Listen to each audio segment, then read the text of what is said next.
right, now we continue with section 4, prophetical proof. So, this is probably my favorite section of this entire presentation, because for me, the prophecies are just so overwhelmingly in support of the true position that it can't be denied. It just can't be denied. It cannot be denied. It just can't. All right, so let me read what I wrote here on the slides. There are an overwhelming amount of Catholic prophecies which foretell of a pope or popes being persecuted, unknown to the world, eclipsed by an anti-pope, being faced with a great revolt, not having the same public voice as past popes, etc. For sedevacantism, however, there are no prophecies which can be said to indisputably support that position, i.e., the church not having a pope for like 70 years or more, right? You're not going to find, there may be like one or two prophecies that you could try to argue are for sedevacantism. Like I've heard there's a prophecy that says something about, it talks about the pope being persecuted and then says after a while there'll be no pope. And I don't know if I have that prophecy in here or not, but how I would understand that is that, as I mentioned before, there is a prophecy stating that in his exile, the pope will die a cruel death, okay? And with Anna Maria Taiji's prophecy, Blessed Anna Maria Taiji, her prophecy about the 3 days of darkness says that after the 3 days of darkness, the apostles, St. Peter and St. Paul, will designate a new pope, right? Why would they have to designate a new pope? Because Pope Gregory XVIII, I personally believe, will die a cruel death before that time. So when the 3 days of darkness is immediately over, or, that immediate time period, there will be no pope because he would have been brutally killed, you understand? So you have to get a new pope then. And there's another prophecy. Yeah, I'm not familiar with, there's another one, but the whole point is though, that's like what, one or two prophecies? Whereas for the true position, you have like tons upon tons upon tons upon tons of prophecies indisputably speaking about a suffering pope, an exiled pope, a persecuted pope, a pope who's unknown to the world, all this kind of stuff, okay? For sedevacantism, you don't have that overwhelming prophetical support. So continuing here the reading, therefore, the exiled or unknown pope position is not only the true position, but is also backed up by Catholic prophecy. Because of course, the true position doesn't need to have prophecy. It will be true whether or not there was a prophecy about it. But the prophecy further bolsters the clarity and the certainty of the true position regarding what happened to the Pope, right? And there's something else I wanted to cover here. Hold on, let me see. I'm trying to think. Let me see. I forgot. If God wills, I may remember. All right, so those of you who followed my channel for a while will be quite familiar with this quote. And those of you who've watched even the beginning of this presentation or the earlier sections, because I've covered this before, but I did not want to exclude this from the prophecy section because it's literally such an important prophecy. Okay. And I'm actually going to try to we're going to go a bit more in depth about it in this part because I want to expand upon the ideas that I was presenting and speculating about in the first time I showed this quote or this prophecy this kind of, how do you say, I guess it's not directly a prophecy in of itself, but it contains information about prophecies, right? Like Henry Edward Cardinal Manning is not making a prophecy himself, but he's presenting the prophetical ideas and interpretations of scripture given by other figures in the church throughout church history, So when I first showed this in this presentation, there are certain things I mentioned and speculated about, and I want to go more in depth about how to understand this prophecy, or this information, and whether there is basically kind of evaluate or just speculate about the dogmatic certainty of all the information within it. Okay, so this is Henry Edward Cardinal Manning. The writers of the church tell us that in the latter days, the city of Rome will probably become apostate from the church and vicar of Jesus Christ. The apostasy of the city of Rome from the vicar of Christ and its destruction by Antichrist may be thoughts so new to many Catholics that I think it well to recite the text of theologians in the greatest repute.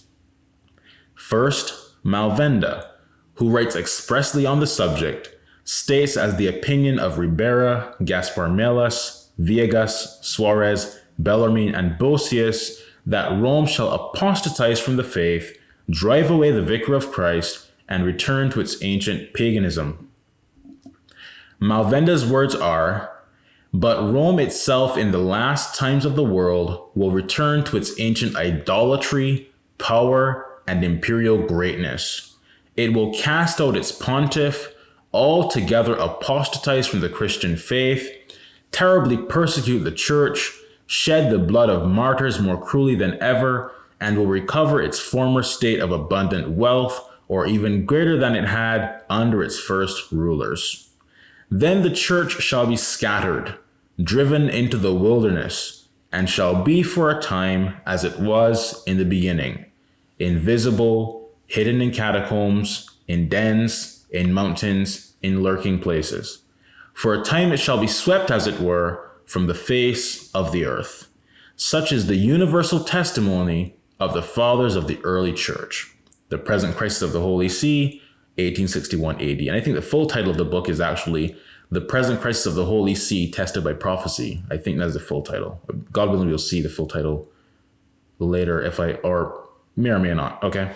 Because I actually was going to read the PDF on archive.org, but then TCW I found out that they actually posted a good set of the information that I actually wanted to talk about anyways, so I'm actually going to just read from their article.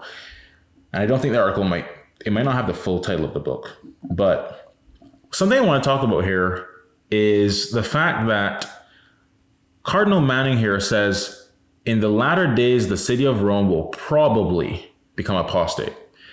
And of course, the Council of Trent says that regarding scripture, when speaking of faith and morals, we are forbidden as Catholics to interpret the scripture contrary to the unanimous consent of the fathers, right? And here, Malvenda, according to this quote, says that this is the universal testimony of the fathers of the early church, right? So my question was, how should we understand Malvenda's claim?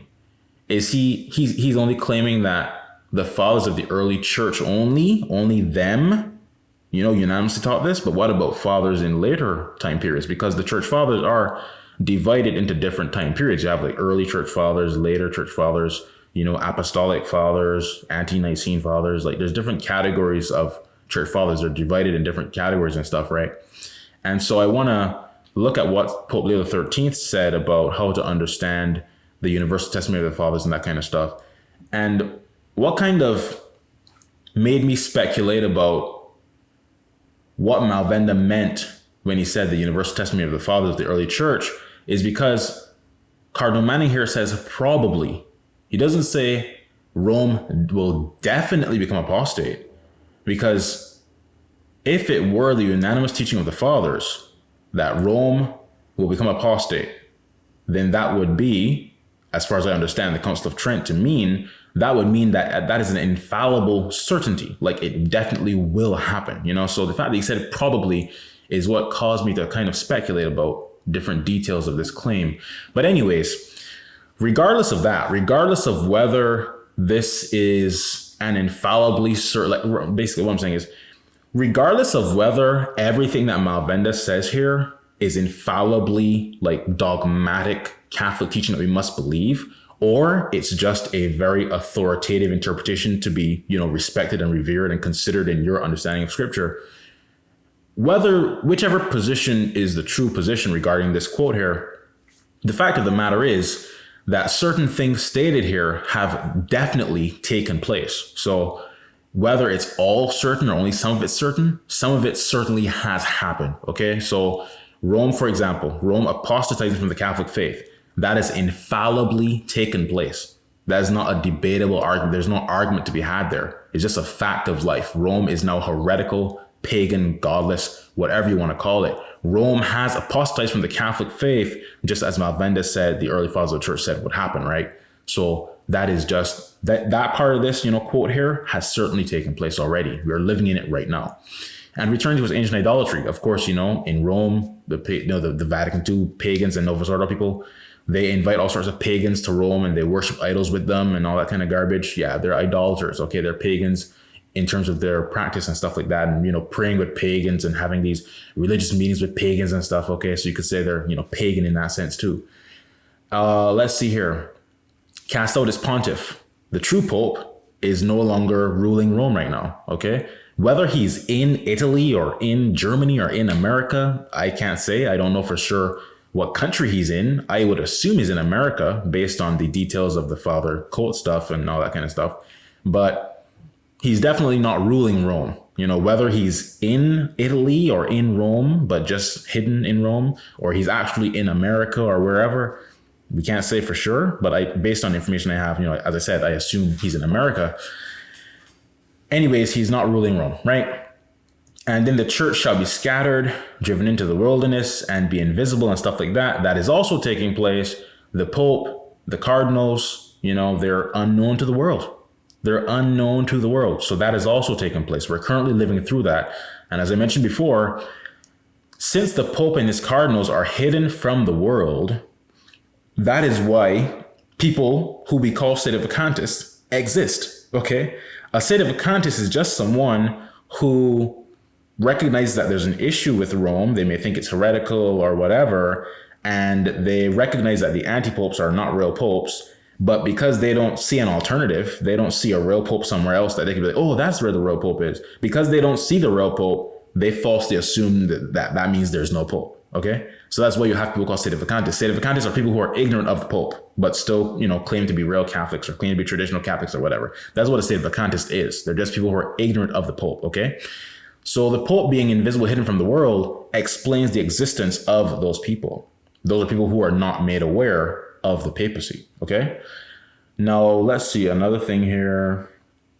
All right, so when he talked about Rome, right, returning to its ancient idolatry, power, and imperial greatness, I would say the idolatry has taken place for sure, but the power, if taken in a natural terrestrial sense, as far as conquering like an empire, like a physical military empire, that is certainly not taking place right now, and the imperial greatness is not taking place right now either. So if every detail here, my computer needs charging, give me a second. If every detail here is infallibly certain, like it's definitely going to take place, then we would have, and if we should understand the imperial greatness literally in a terrestrial sense, as far as like a natural empire, then that would have to mean that the imperial greatness of Rome being restored and what's not, that will take place in the future, okay? Not right now. Of course, it could start before the Age of Peace. We haven't gone to the Age of Peace yet. But for me, if this is a certain, truth here, that the imperial greatness of Rome will return at some point before the end of the world,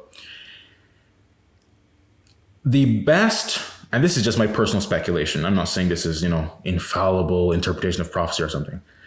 And I'm going to cover this later, but I'm kind of speaking before we even get to that point. Our Lady of La Salette spoke of basically, the Age of Peace not lasting very long, only about 25 years. And then she said there will be a precursor to the Antichrist who will persecute the church and want to be worshipped as a god. So I wonder if this precursor to the Antichrist is the one who will be basically responsible for restoring the imperial greatness of pagan Rome.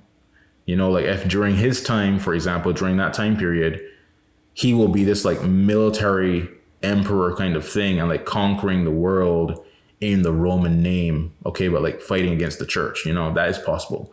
But I don't know for sure how that part will be fulfilled if it is definitively going to take place, right? But everything else has taken place right now. Rome is pagan. They don't have to have faith anymore. They've cast out the pontiff, cast out the pope, don't have the Christian faith. The pope is invisible, hidden in catacombs. The church, of course, most people on earth are not Catholic anymore, so the church is invisible. The church doesn't have that former public, visible glory that it once had, where the whole world knew where the Catholic Church was. The whole world was watching when the Pope was elected. That visible presence. The church doesn't have that anymore, right? The church has fallen into the catacombs and is like basically, been bludgeoned and bloodied and, is holding on for dear life, basically, right? So let's continue here. So I got a bit, I spoke a bit before we got here, but my question was, why did Cardinal Manning say probably and not definitely? Because if this is the unanimous teaching of the fathers and it applies to what the Council of Trent was referring to, then it would definitively be doctrine. It wouldn't be something that probably will happen. It will definitely happen, right? So the fact that Cardinal Manning said probably leads me to believe that possibly it is not a dogmatic interpretation of the scripture for some reason that I may not understand right now. Of course, I'm not omniscient. I don't claim to understand everything. Okay. As I said, I'm a layman. Okay. I'm not some like theologian that studied Catholicism for 50 years and all that kind of stuff. Okay. So the second question here, did Malvenda overclaim? Did he say like, it is the universal testimony of the fathers of the early church, but that is not necessarily accurate? Perhaps just a lot of fathers had that interpretation, but some of them had other interpretations which were contrary to that. I don't know. I haven't read every single church father. So let's read a more holistic portion of Cardinal Manning's text and then explore biblical exegesis in relation to the fathers. Okay. So I have some links open here. The first one we're going to look at is this. This is an article for TCW. It says, let me see what the date is. I think it's like, let me see. I actually don't know when it was from. June 1st, 2013. If you look right here, June 1st, 2013. All right. So it's quite a lengthy article, but let's go through it. All right. It says Manning's imperative book on end times, Pope in exile. Image of Cardinal Henry Edward Manning, Archbishop of Westminster in 1884. And this is a quote here. It says, Cornelius a Lapide sums up what may be said to be the common interpretation of theologians. For from Christian, it, Rome, shall again become heathen. It shall cast out the Christian pontiff, and the faithful who adhere to him, it shall persecute and slay them. Okay?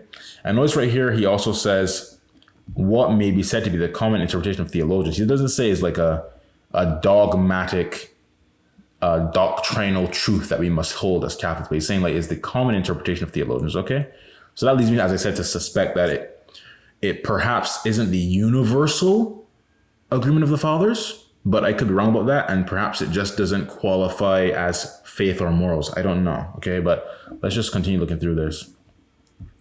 It says, in today's Catholic world is posting Cardinal Henry Edward Manning's must-read book, The Present Crisis of the Holy See, Tested by Prophecy, 4 lectures. Okay, yeah, they gave the full name right there. And I think they actually have a PDF on their website. Let me see. Yeah, they have the whole PDF on their website. So if you want to like go here and you can actually read the PDF here, but it's also on archive.org. So if you want to read it like a book, like where you can see 2 pages side by side and flip through the pages digitally, but you can do that on archive.org. So whichever one you prefer. Let's see here. All right. So continuing. His Excellency, citing the fathers of the church and theologians of the greatest repute, such as Aquinas, Bellarmine, etc., covers in detail the following, right? Covers in detail, St. Paul's prophesied revolt and falling away from papal authority, de fide, the faith, the suppression of the holy sacrifice, the Pope's forced exile from Rome, the destruction of neo-pagan Rome, persecution of the greatly beleaguered church by Antichrist, and finally, his destruction. Here are some excellent excerpts from Cardinal Manning's lectures on these end times. For as surely as the Son of God reigns on high and will reign until he has put all his enemies under his feet, so surely everyone that lifts a heel or directs a weapon against his faith, his church, or his vicar upon earth will share the judgment which is laid up for the Antichrist whom he serves. Cardinal Manning, The Present Crisis of the Holy See, Tested by Prophecy, 4 lectures, page 92. And I think this is where the actual excerpt begins. That was just kind of a quote there, but the excerpt itself begins now. We have here, this is Henry Edward Cardinal Manning speaking, we have here in St. Paul's forewarning in 2 Thessalonians 2, 1-4, a prophecy of 4 great facts. First, of a revolt, which shall precede the second coming of our Lord. Secondly, of the manifestation of one who is called the Wicked One. Thirdly, of a hindrance which restrains his manifestation. And lastly, of the period of power and persecution of which he will be the author. In treating of this subject, I shall not venture upon any conjectures of my own, but shall deliver simply what I find either in the fathers of the church or in such theologians as the church has recognized, namely Bellarmine, Lessius, Malvenda, Viegas, Suarez, Ribera, and others. First then, what is the revolt? In the original, it is called Daurora Rauia, an apostasy, and in the Vulgate, Dissessio, or a departure. Now a revolt implies a seditious separation from some authority, and a consequent opposition to it. This revolt or apostasy is a separation, not from the civil, but from the spiritual order and authority. For the sacred writers again and again speak of such a spiritual separation. Okay? Note from TCW, there's nothing quote-unquote traditional about subverting Catholic order to found a headless church, quote-unquote, a quote-unquote headless church, that tends to war amongst itself 24/7 and purposely fails to mention the word Pope in its quote-unquote holy emergency plan, except that it is the traditional blueprint of every schismatic and heretical group that has persecuted the church. Truly, today's violators, schismatics, of the 1. Papal Mandate Law, the Novosoro sects SSPX, and the State of Acanthus, are a bullseye for Pius IX's scathing condemnations in his Quartus Supra against all fools who dare oppose the divine constitution of the church. And actually, we're going to talk about this in much more detail, God willing, in the doctrinal proof section, okay? How does Catholic teaching prove that the SSPX are not the Catholic Church, State of Acanthus are not the Catholic Church, obviously the Novus Ordo is not the Catholic Church, and how does it prove that Pope Gregory the 18th is the true Pope, okay? We're going to cover that in much more detail because basically all State of Acanthus, like 99.99% of them, are heretics. They profess either Fenianism or indifferentism. Same thing for the SSPX. They also profess indifferentism, right? And God willing, we'll cover that more in the doctrinal proof section, okay? So I will say this. If you are a State of Acanthus or SSPX or whatever, you have to recognize that your group, your organization, your, let's say, community of people or whatever you want to call it, is comprised of 99% heretics. Okay, I've only seen like a very small number of State of Acanthus who don't profess Fenianism or indifferentism. Basically, like almost all of them profess that, and the so-called clergy as well. Basically, all State of Acanthus, like so-called priests and bishops and stuff, profess heresy. So let's continue. All right, this says 1. The Catholic Church will never compromise a doctrine. This is TCW, continue to speak here, I believe. The Catholic Church will never compromise a doctrine. It will never allow two doctrines to be taught within its pale. The Catholic Church is bound by the divine law to suffer martyrdom rather than compromise a doctrine. And there's a quote from Cardinal Manning. All right, so this is a little note here from TCW. And then we continue the excerpt now. The prophet Daniel, in the 12th chapter, says that in the time of the end, many shall be chosen and made white, and shall be tried as fire. And it's interesting because St. Augustine, I believe, is quoted as saying that the same fire which purifies the just, the same trials and difficulties that purify the just, and basically the fire is utilized by God to perfect their souls, to create, to craft, to help them develop, certain virtues and stuff like that. The same fire that purifies the wicked, not purifies the wicked. The same fire that purifies the just destroys the wicked, right? So when he said here, tried as fire, right? The shall be chosen and made white and shall be tried as fire. Let's read that again. The prophet Daniel in the 12th chapter says that in the time of the end, many shall be chosen and made white and shall be tried as fire, and the wicked shall deal wickedly, and none of the wicked shall understand, but the learned shall understand. That is, many who have known the faith shall abandon it by apostasy. Some of the learned shall fall. That is, they shall fall from their fidelity to God. And how shall this come to pass? Partly by fear, partly by deception, partly by cowardice, partly because they cannot stand for unpopular truth in the face of popular falsehood. As I mentioned, some people are afraid to be Catholic, right? They have that cowardice. Partly because the overruling contemptuous public opinion, as in such a country as this and in France, so subdues and frightens Catholics that they dare not avow their principles, and at last dare not hold them. So he's saying that they're basically afraid to, have conflict with the overwhelming heretical views in their country or whatever.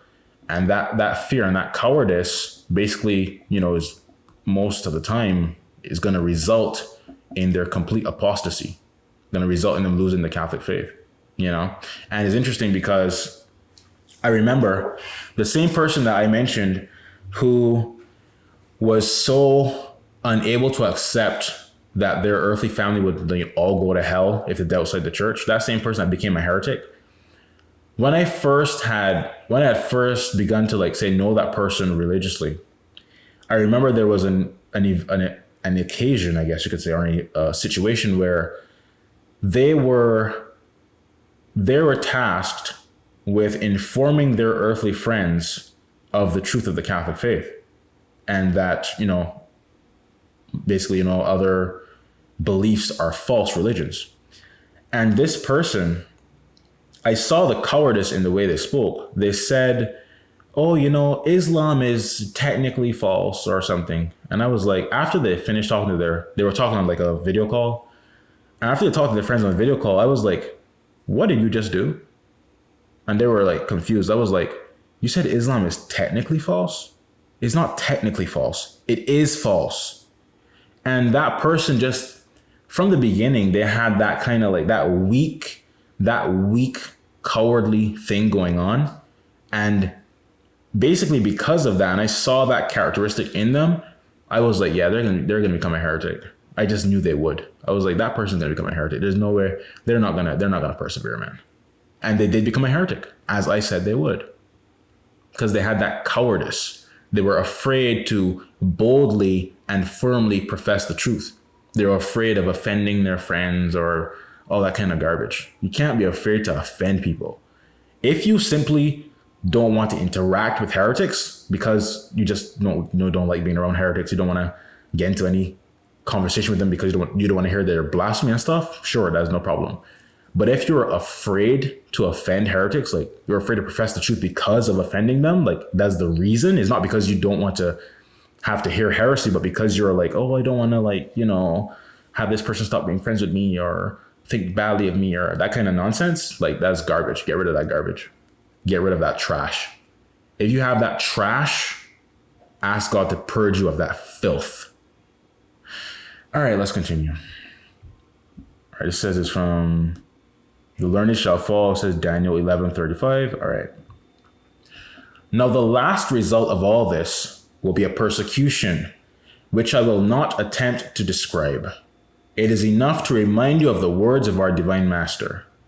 Brother shall betray brother to death. It shall be a persecution in which no man shall spare his neighbor, in which the powers of the world will wreak upon the church of God such a revenge as the world before has never known. The word of God tells us that towards the end of time, the power of this world will become so irresistible and so triumphant that the church of God will sink underneath its hand, that the church of God will receive no more help from emperors or kings or princes or legislatures or nations or peoples to make resistance against the power and the might of its antagonist. It will be deprived of protection. It will be weakened, baffled, and prostrate, and will lie bleeding at the feet of the powers of this world. Okay? So as I mentioned in the previous section, this is what Pope Gregory XVII was faced with at the 1958 conclave and afterwards. One man would have to fight an entire world of darkness with no help. You understand? That is how dire of a situation it was. And there are prophecies, as I mentioned previously, that talk about a pope being faced with such an overwhelming obstacle of evil that his suffering will be just absolutely tremendous. Okay? That's what happened to him and what's happening to Gregory XVIII now. All right. The writers of the church tell us that in the latter days, the city of Rome will probably become apostate from the church and vicar of Jesus Christ, and that Rome will again be punished, for he will depart from it, and the judgment of God will fall on the place from which he once reigned over the nations of the world. For what is it that makes Rome sacred but the presence of the vicar of Jesus Christ? What has it? I think there should have been a closing quotation somewhere. Okay. Yeah, it says, which he once reigned over the nations of the world. I guess it would possibly end here. Anyways, for what is it that makes Rome sacred but the presence of the vicar of Jesus Christ? What has it that should be dear in the sight of God, save only the presence of the vicar of his Son? Let the church of Christ depart from Rome, and Rome will be no more in the eyes of God than Jerusalem of old. Jerusalem, the holy city, chosen by God, was cast down and consumed by fire because it crucified the Lord of glory. And the city of Rome, which has been the seat of the vicar of Jesus Christ for 1800 years, if it become apostate, like Jerusalem of old, will suffer a like condemnation.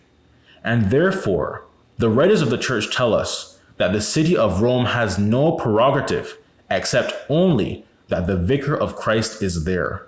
And if it become unfaithful, the same judgments which fell on Jerusalem, hallowed though it was by the presence of the Son of God, of the Master, and not the disciple only, shall fall likewise upon Rome. The apostasy of the city of Rome from the vicar of Christ and its destruction by Antichrist may be thoughts so new to many Catholics that I think it well to recite the text of theologians in the greatest repute. First, Malvenda, who writes expressly on the subject, states as the opinion of Ribera, Gaspar Melas, Viegas, Suarez, Bellarmine, and Bosius, that Rome shall apostatize from the faith, drive away the vicar of Christ, and return to its ancient paganism. Malvenda's words are, "But Rome itself in the last times of the world will return to its ancient idolatry, power, and imperial greatness. It will cast out its pontiff, altogether apostatize from the Christian faith, terribly persecute the church, shed the blood of martyrs more cruelly than ever, and will recover its former state of abundant wealth, or even greater than it had under its first rulers." And I actually tried to read Malvenda's book, his original work, but I could not find an English version online. The only version I found was a PDF, or I guess 2 PDFs perhaps. It was like 2 separate links. And the first one had a PDF and it was in Latin. And I can't read Latin. So I guess I could like sit down and, type out every word and try to Google translate it, or pay somebody on like Fiverr or something to translate it. But yeah, I don't know Latin, so I couldn't read Malvenda's exact words. Because I wanted to know, like, when Malvenda said the universal testimony of the fathers of the early church, I wanted to know if he gave more context on what he meant. Like, did he reference certain church fathers? Did he say like who specifically is he referencing and stuff like that? But I can't read Latin, so I couldn't read, that book, that PDF that I found. All right, so, and also, I wanted to mention too, regarding the shedding the blood of the martyrs more cruelly than ever. Now, we've spoken about, cardinals potentially being murdered. We've spoken about people who were involved with Pope Gregory the 18th and Pope Gregory the 17th being murdered. But would that qualify as shedding the blood of the martyrs more cruelly than ever? Of course, if we speak in terms of, understanding it literally, I would say no, because I think we read the other day an article about Pope St. Caius, I believe, the one who was hidden in the catacombs. It said like 17,000 Catholics were killed in 1 month or something. So right now we don't have that kind of mass slaughter going on. So if this is something that's supposed to is definitely going to happen, is like a dogmatic truth that Rome will one day shed the blood of the martyrs more cruelly than ever, that would have to take place in the future if you're to understand it literally, right? Because we don't have that kind of mass slaughter going on right now. Okay, and as I mentioned before, as far as I'm aware, most, if not all, church fathers and stuff who interpret the prophecies about the Antichrist talk about him, literally martyring Catholics and that kind of stuff.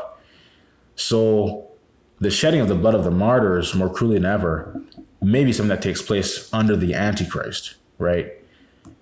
As far as Rome doing it, it could possibly, as I mentioned, could be referring to the precursor to the Antichrist that Our Lady of La Salette spoke about, but I'm not certain of that. But that's just some possibilities regarding how that would be fulfilled. If it is to be understood in a literal physical sense, but if it's to be understood metaphorically, of course, the church is suffering so horribly right now. You could say the blood of the martyrs is being shed more cruelly than ever in a metaphorical and spiritual sense, right? Not in a natural, physical violence sort of sense, right? At least that's my view of it. All right, so let's see. Yeah, Malvenda de Anticristo. Yeah, I found a PDF of it, but I can't read Latin, so.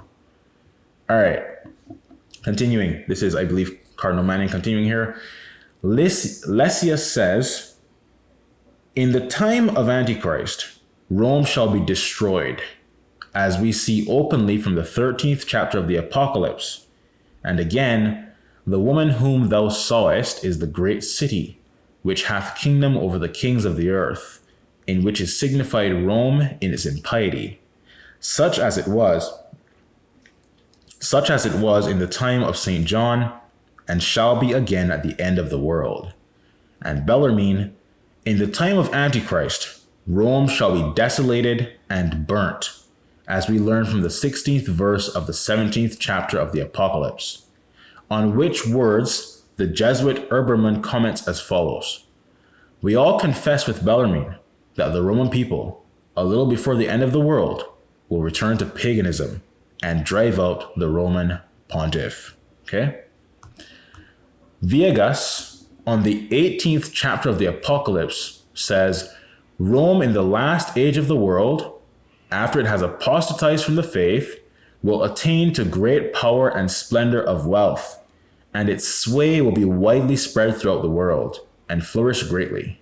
Living in luxury and the abundance of all things, it will worship idols, and be steeped in all kinds of superstition, and will pay honor to false gods. And because of the vast effusion of the blood of martyrs which was shed under the emperors, God will most severely and justly avenge them, and it shall be utterly destroyed, and burned by a most terrible and afflicting I think it's supposed to say conflagration. Yeah, I think because conflagration is basically just a big fire, a very large destructive fire. And I had to look that word up. I didn't even know what that word was. I had to look that word up. Conflagration. Let me double check. An extensive fire which destroys a great deal of land or property. All right. Let's go back here. All right. So yes, it says Lesius de Antichristo, Demonst 13. This is what, demonstration 13 possibly. Bellarmine, de Summo Pontifica, or yeah, the Roman Pontiff, book 4, chapter 4. Okay, and I actually have that book physically, and I actually plan to read. We're going to, God willing, read from it very briefly in this section. Finally, Cornelius a Lapide sums up what may be said to be the common interpretation of theologians. So you see, once again, he says, what may be said to be the common interpretation of theologians. It doesn't say it's like a dogmatic Catholic truth, you know? So that to me is of interest, because I'd like to know why. If Malvenda correctly stated, if he was correct, that it was the unanimous testimony of the fathers of the early church, then why is it not considered dogmatic? You understand? If I'm understanding what he's saying here clearly. Anyways, finally, Cornelius a Lapide sums up what may be said to be the common interpretation of theologians. Commenting on the same 18th chapter of the Apocalypse, he says, "These things are to be understood of the city of Rome, not that which is, nor that which was, but that which shall be at the end of the world. For then the city of Rome will return to its former glory, and likewise its idolatry and other sins, and shall be such as it was, and shall be such as it was in the time of St. John, under Nero, Domitian, Decius, etc." And I didn't even know that this is how, I didn't know you could write etc. that way, but that is etc. "For from Christian it shall again become heathen. It shall cast out the Christian pontiff, and the faithful who adhere to him. It shall persecute and slay them. It shall rival the persecutions of the heathen emperors against the Christians. For so we see Jerusalem was first heathen under the Canaanites. Secondly, faithful under the Jews. Thirdly, Christian under the apostles. Fourthly, heathen again under the Romans. Fifthly, Saracen under the Turks. Such they believe will be the history of Rome. Pagan under the emperors, Christian under the apostles, faithful under the pontiffs, apostate under the revolution, and pagan under Antichrist. Only Jerusalem could sin so formally and fall so low. Only Jerusalem could sin so formally and fall so low. For only Jerusalem has been so chosen, illumined, and consecrated. And as no people were ever so intense in their persecutions of Jesus as the Jews, so I fear will none ever be more relentless against the faith than the Romans." Very interesting. Now I have not attempted to point out what shall be the future events except in outline, and I have never ventured to designate who shall be the person who shall accomplish them. Of this I know nothing, but I am enabled with the most perfect certainty from the word of God and from the interpretations of the church to point out the great principles which are in conflict on either side. I began by showing you that the Antichrist and the anti-Christian movement has these marks. First, schism from the church. Let's see here. Schism from the church of God. Okay. Secondly, denial of its divine and infallible voice. And thirdly, denial of the incarnation. It is therefore the direct and mortal enemy of the one holy Catholic and Roman Church, the unity from which all schism is made, the sole organ of the divine voice of the Spirit of God, the shrine and sanctuary of the incarnation and of the continual sacrifice. And now, to make an end, men have need to look to their principles. They have to make a choice between two things, between faith in a teacher speaking with an infallible voice, governing the unity which now, as in the beginning, knits together the nations of the world, or the spirit of fragmentary so-called Christianity, which is the source of disorder and ends in unbelief. Here is the simple choice to which we are all brought, and between them, we must make up our minds. Of course, because Protestantism is just a bunch of even so-called Eastern Orthodox too. They're just a bunch of random heretics doing nonsense. There's no true order, no true authority. Even the Eastern so-called Orthodox have a bunch of schisms among themselves. The Russians have problems with the whoever else is in there, the Greeks. Russians and Greeks have issues, and then the Greeks have issues with the whoever else is in there. I don't even know all the countries. Just a bunch of heretics doing nonsense. You know what I mean? So yeah. All right. Continuing. The events of every day are carrying men further and further in the career on which they have entered. Every day men are becoming more and more divided. These are times of sifting. These are times of sifting. Our divine Lord is standing in the church. His fan is in his hand, and he will thoroughly cleanse his floor. And he will gather the grain into his barn, and will burn up the chaff with unquenchable fire. It is a time of trial, when some of the learned shall fall, and those only shall be saved who are steadfast to the end. The two great antagonists are gathering their forces for the last conflict. It may not be in our day, it may not be in the time of those who come after us, but one thing is certain, that we are as much put on our trial now as they will be who live in the time when it shall come to pass. For as surely as the Son of God reigns on high, and will reign until he has put all his enemies under his feet, so surely everyone that lifts a heel or directs a weapon against his faith, his church, or his vicar upon earth, will share the judgment which is laid up for the Antichrist whom he serves. The end. All right, it's Henry Edward Cardinal Manning there. Yeah, and very interesting here. Dogma of the church. According to Christ's ordinance, Peter is to have successors in his primacy over the whole church and for all time. All right? And for all time. It is necessary for salvation that all the faithful of Christ be subject to the Roman pontiff. Yeah. And also, Unum Sanctum, I believe, also says the same thing.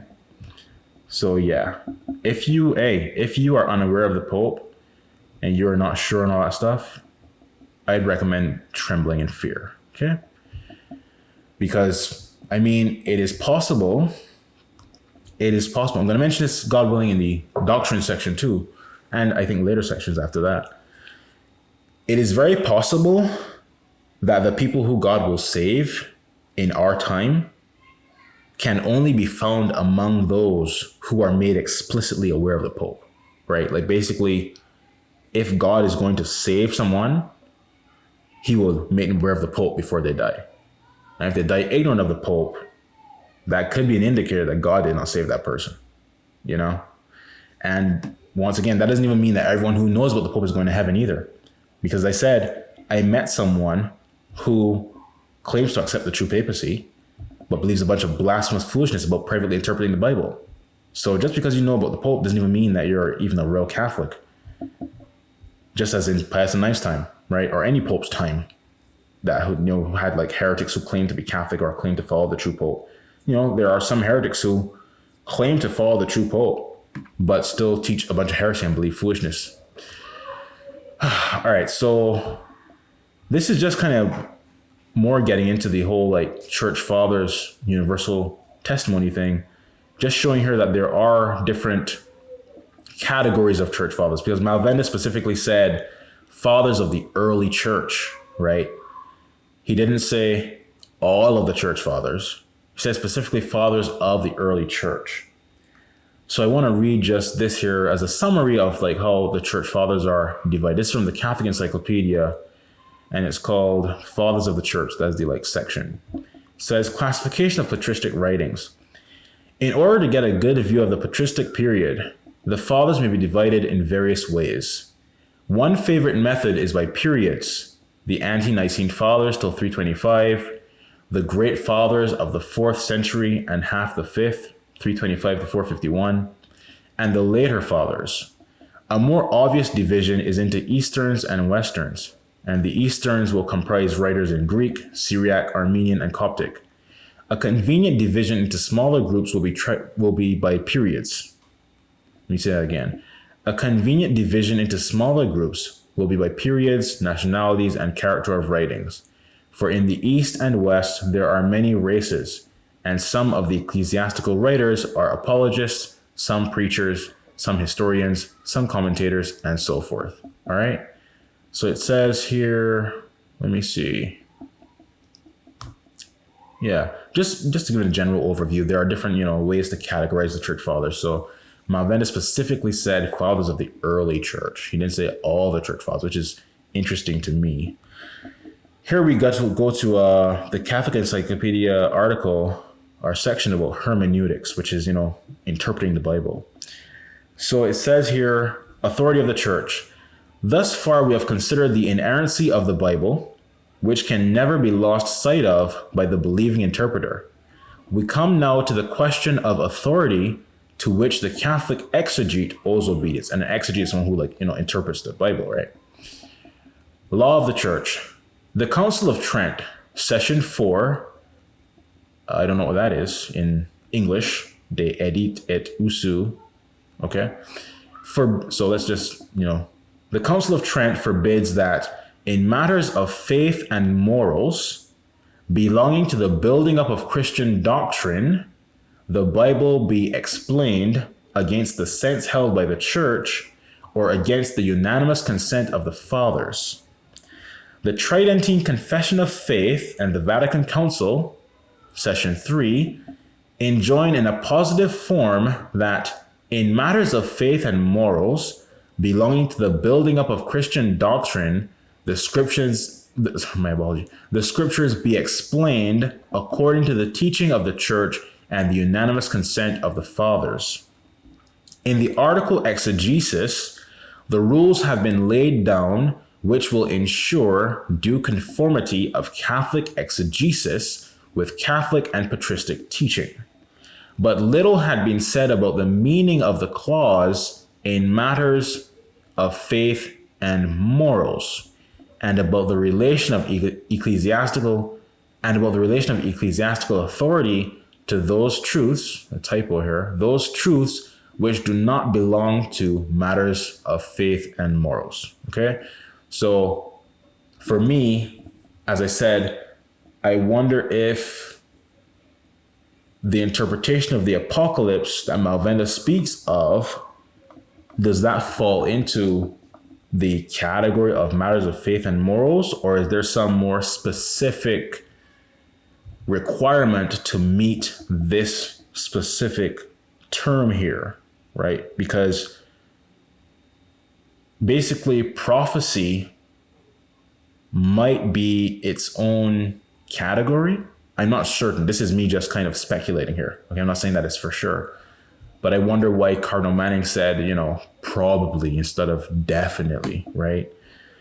All right, continuing here. Meaning of the matter of faith and morals, right?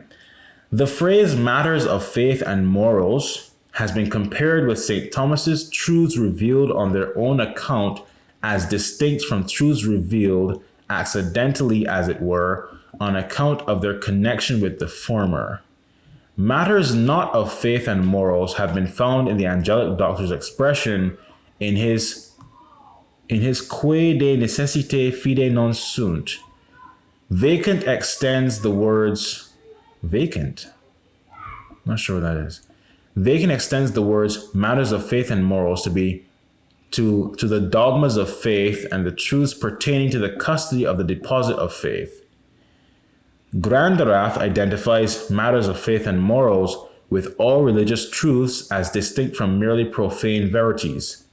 Egger is inclined to comprise, Egger sounds similar to me, right? Egbert. Egger is inclined to comprise under matters of faith and morals all revealed truth, and again the whole deposit of faith, in which he includes all biblical truths. Venati appears to extend matters of faith and morals to all truths that must be believed with Catholic or divine faith, adding that all biblical statements fall under these groups.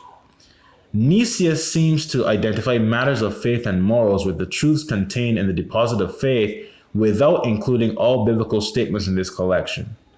Whatever may be the thought of the foregoing opinions, whatever may be thought of the foregoing opinions, it appears to be clear that matters of faith and morals contain all truths that must be believed with either Catholic, divine, or theological faith. The further clause pertaining to the building up of Christian doctrine includes all the truths necessarily connected with the Christian system of doctrine and morals, whether by way of foundation or necessary proof, or again, logical inference. Okay? Let's see, as to matters not of faith and morals. Certain writers have inferred from the fact that the decrees of the councils do not say anything explicitly about the interpreter's subjection to authority in case of biblical truths not included among matters of faith and morals, that the church has left the commentator perfectly free in this part of biblical exegesis. Okay, the laws of logic hardly justify this inference. On the contrary, logic demands that he should not give any explanation which would not be in keeping with the analogy of faith. Of course, I mean, that makes sense because, of course, if you, let's say you are bound to interpret certain passages a certain way, right, and to hold certain things as true, then even if you interpret something that is not directly faith and morals, what you say can't contradict the faith and morals you're bound to believe, you know? So, yeah, all right. The laws of logic hardly justify this inference. On the contrary, logic demands that he should not give any explanation which would not be in keeping with the analogy of faith. The most reasonable view of this question maintains that in matters not of faith or morals, the teaching of the church offers no positive guide to the commentator, but that it supplies a negative aid, inasmuch as it tells the Catholic student that any explanation must be false, which is not conformable with the spirit of the Catholic faith. To illustrate the foregoing rules, we may consider the attitude of the Bible towards the movement of the earth as involved in the Galileo question. If the Bible evidently teaches the stability of the earth, it is not permitted by biblical inerrancy to say that the earth moves. If the biblical teaching needs any explanation with regard to this point, the question arises whether the stability of the earth belongs to the matters of faith and morals. This is a question of right. If the question of right be answered in the affirmative, it is followed by the question of fact. Does the teaching of the church or the analogy of faith, or again, the unanimous consent of the fathers, maintain the stability of the earth? Or even if the second question be answered in the negative, is there any unanimous consent of the fathers on this point, which compels the reverent consideration of the Catholic interpreter?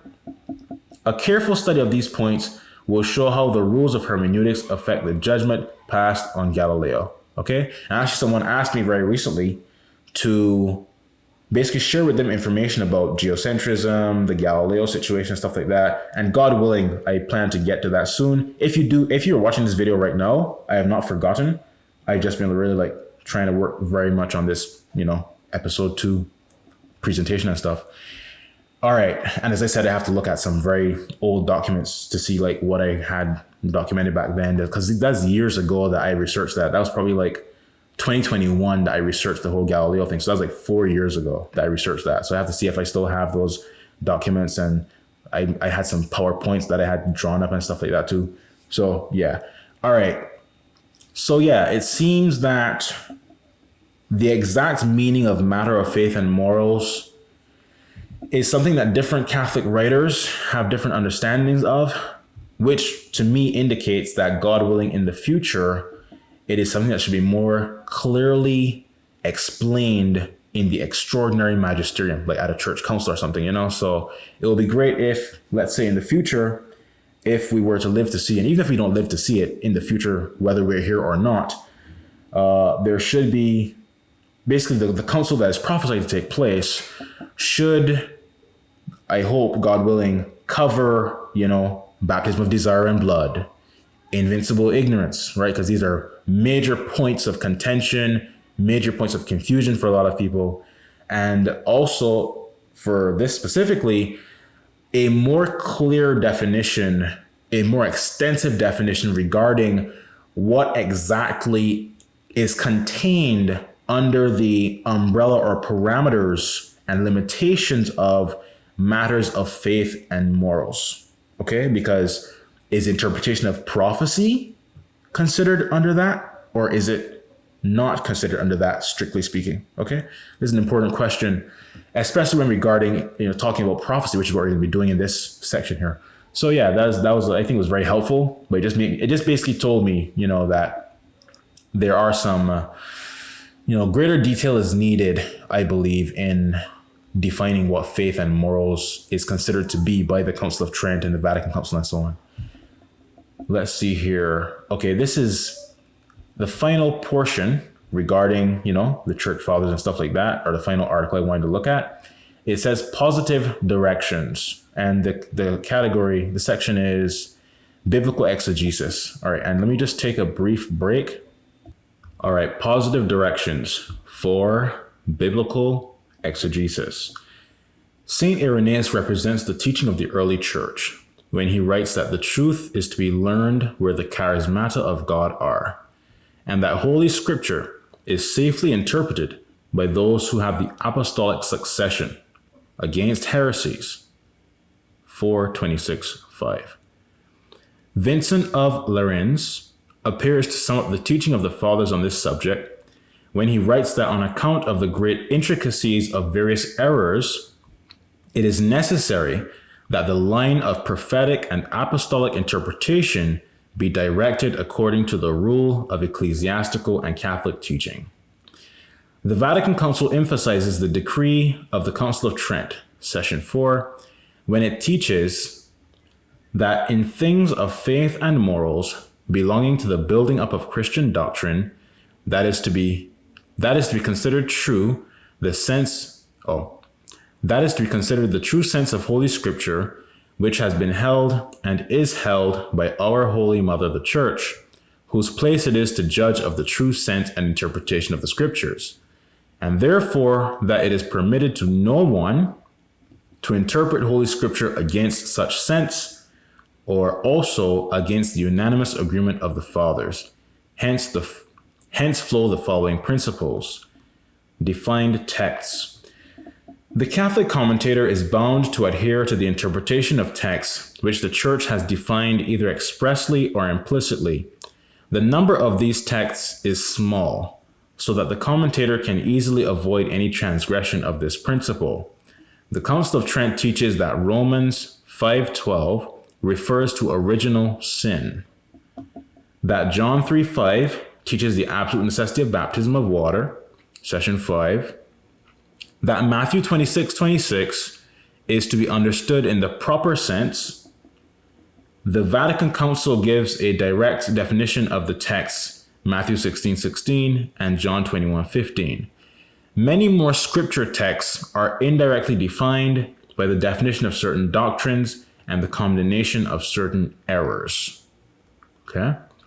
The Council of Nicaea, example, showed how those passages ought to be interpreted on which the Arians relied in their contention that the Word was a creature. The Fifth Ecumenical Council, Second Constantinople, teaches the right meaning of many prophecies by condemning the interpretation of Theodore of Mopsuestia. Patristic interpretation. Pope Leo XIII, in his encyclical Providentissimus Deus, repeats the principles concerning the authority of the Fathers laid down by the Vatican and Tridentine councils. The Holy Fathers, to whom after the Apostles the Church owes its growth, who have planted, watered, built, governed, and cherished it, the Holy Fathers, we say, are of supreme authority whenever they all interpret in one and the same manner any text of the Bible as pertaining to the doctrine of faith or morals. For their unanimity clearly evinces that such interpretation has come down from the apostles as a matter of Catholic faith. Three conditions are therefore required in order that the patristic authority may be absolutely decisive. First, they must interpret texts referring to matters of faith or morals. Secondly, they must speak as witnesses of Catholic tradition, not merely as private theologians. Thirdly, there must be a moral unanimity in their interpretation. This unanimity is not destroyed by the silence of some of the foremost fathers, and is sufficiently guaranteed by the consentient voice of the principal patristic writers living at any critical period, or by the agreement of commentators living at various times. But the unanimity is destroyed if some of the fathers openly deny the correctness of the interpretation given by the others, or if they explain the passage in such a way as to render impossible the explanation given by others. For example, St. Augustine, when referring to like Genesis 6, where it talks about the sons of God and the daughters of man, St. Irenaeus interpreted that in the same way, basically, as the book of Enoch, the apocryphal book of Enoch interprets it, meaning that, the sons of God were fallen angels, right? And they had these half-human hybrid giant children. And St. Augustine said that such an interpretation is, pretty much, absurd, and that the sons of God are not fallen angels, right? So in that case, for example, there's no unanimity regarding that, because St. Irenaeus interpreted it one way and St. Augustine said that interpretation is not correct, So that would be an example of what the Pope is talking about right here. Let's see here. But the unanimity is destroyed if some of the fathers openly deny the correctness of the interpretation given by the others, or if they explain the passage in such a way as to render impossible the explanation given by others. But the encyclical warns us to treat the opinion of the fathers with reverence, even if there is no unanimity. The opinion of the fathers, says the Holy Pontiff, is also of very great weight when they treat of these matters in their capacity of doctors unofficially. Not only because they excel in their knowledge of revealed doctrine, and in their acquaintance with many things which are useful in understanding the apostolic books, but because they are men of eminent sanctity and of ardent zeal for the truth, on whom God has bestowed a more ample measure of his light. I wanted to mention something here. Let me see. Oh yeah, so right here, where it says, no wait, Paradinos Dios. The thing is, this was a quote. And I'm like, where did this quote end? That's what I'm trying to figure out. Where did this quote end? Because I don't see a closing quotation mark for that. Hold on.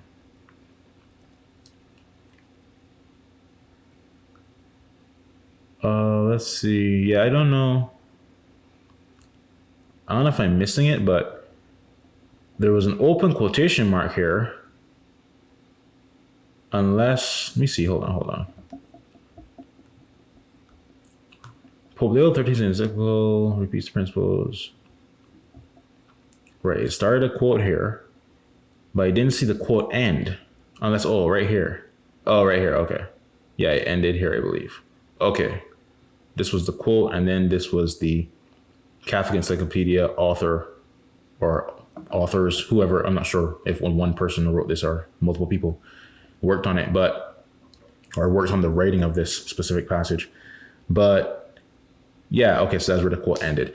What I wanted to mention was this, where it says, but the encyclical warns us to treat the opinion of the fathers with reverence, even if there is no unanimity. And I mentioned this before, that person who claimed to accept the true papacy, but was being a stubborn fool when I told them that you can't just be privately interpreting the Bible and talking a bunch of foolishness. You have to basically, even if there's not a dogmatic interpretation of a specific scripture, you must still operate under the guidance of the church's theologians, church fathers, and so on. Because as I said, this person was teaching complete foolishness about the Democrats being the beast from the sea and that kind of nonsense, which is Protestant garbage. If you're going to interpret the Bible, if you want to understand the scripture, the first thing you need to do as a Catholic is investigate what church fathers or what authorities have spoken on this scripture and see what they said, and use that to inform your viewpoint of something. You can't just be like, oh, just pick it up and interpret it. You're an idiot. That's not what Catholics do, okay? That's not having the proper reverence, the proper obedience necessary to the church's authorities, even in a fallible capacity, okay? Even if it's in a fallible capacity, there is still a certain reverence and respect due to the church's various authors and writers and so on, especially like the church fathers, the daughters of the church, the saints of the church. You can't just pick up a Bible and start talking stupidness. All right, so, oh yeah, Pope Leo X talked about that too, privately interpreting scripture and all this stuff. God willing, we'll cover that, in later sections, I believe. All right, so that is it for this part. Let's now go on to Our Lady of Fatima.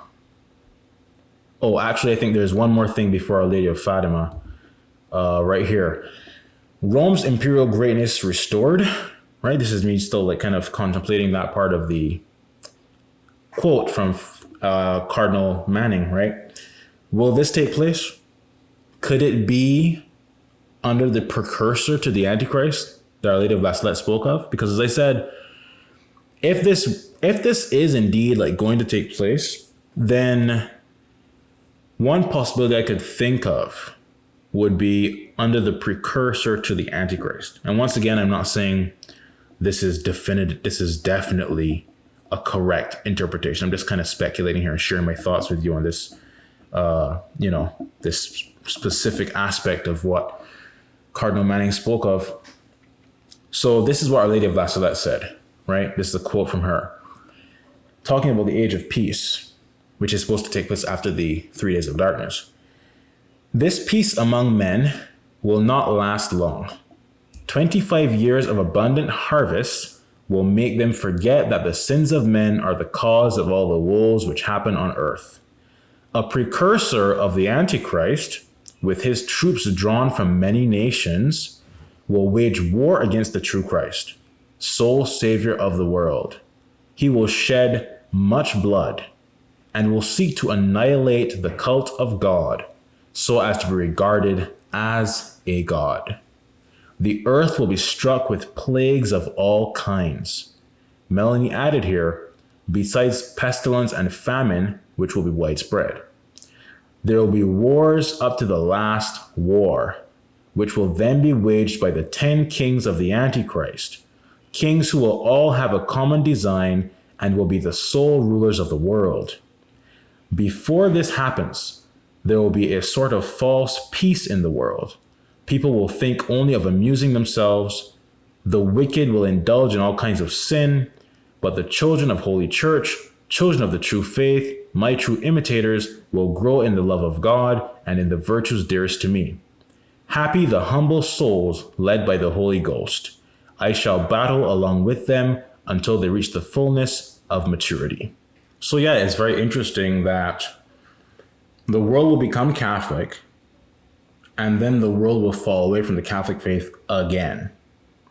So that's just a possibility regarding who may bring about the return of Rome's imperial greatness.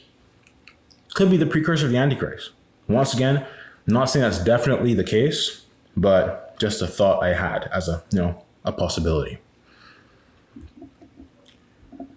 Now, the reason, I don't think the Antichrist himself will be responsible for Rome's return to imperial greatness, because according to St. Robert Bellarmine, and basically the scriptures say this as well, I believe, the scriptures say this as well.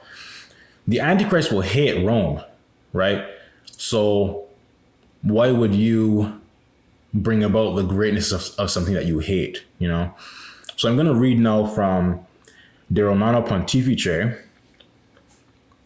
just very briefly, pages 389 to 390, book 3, chapter 13. I have the typo there.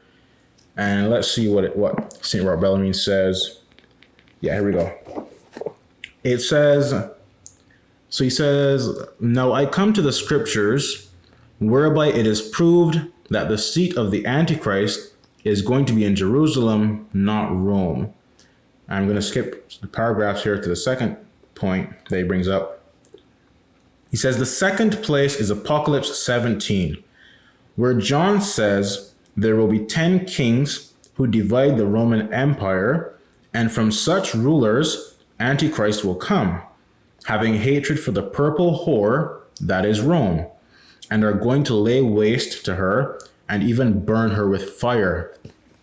How therefore will it be the seat of Antichrist if he should overturn and burn it at that time?" Yeah, it's okay. So if he's right, so if the Antichrist is going to hate Rome, I can't see him bringing about Rome's return to imperial greatness. And what's interesting is that he mentioned there that the Antichrist and these 10 kings will hate Rome, and they will divide the Roman Empire. I think you said, let me see. Let me double check. Hold on.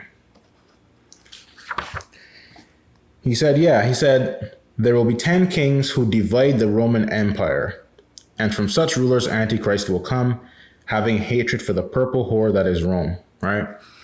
So a possibility, this is just me speculating, perhaps Rome will return to imperial greatness like the church fathers, according to Malvenda, said, right?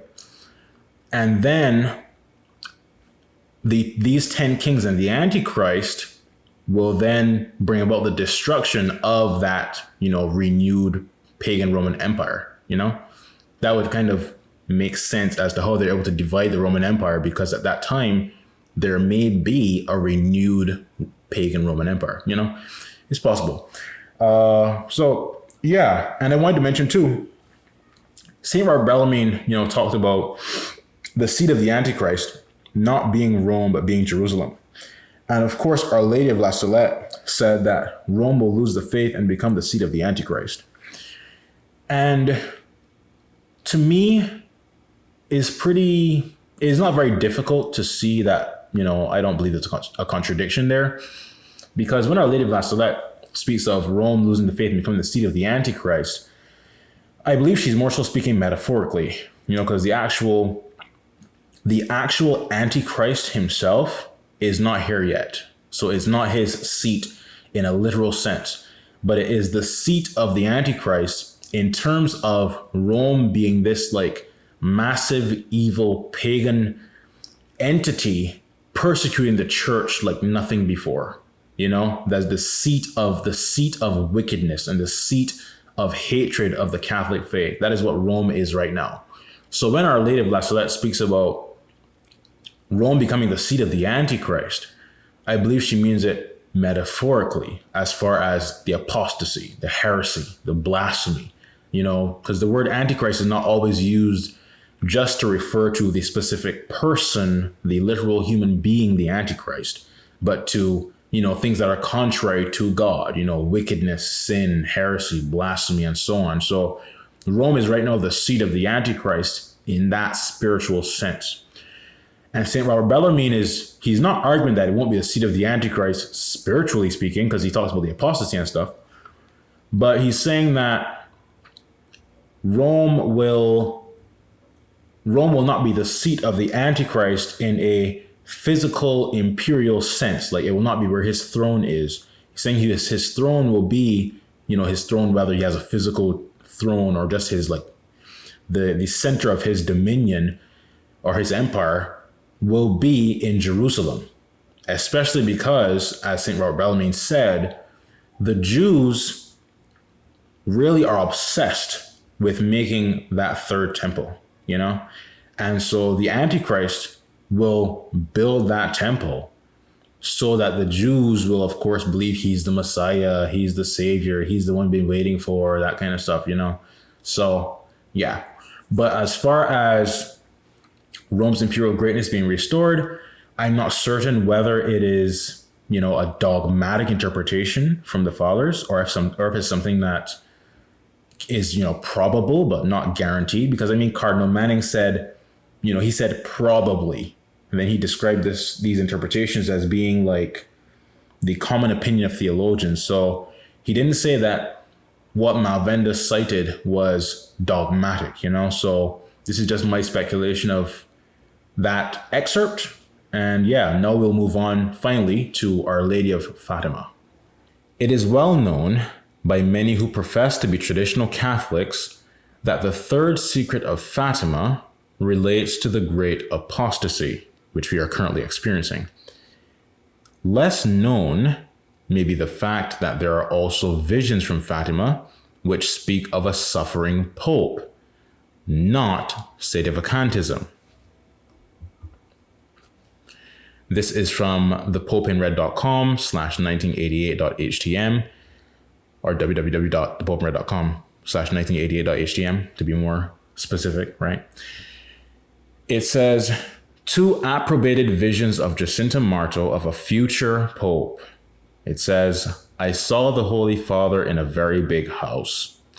Shortly after the 3 children received Our Lady of Fatima's secret in July 1917 AD, Jacinta Marto had 2 visions which she recounted to Lucia, who recorded them in her memoirs with the remark that they comprise part of the third secret.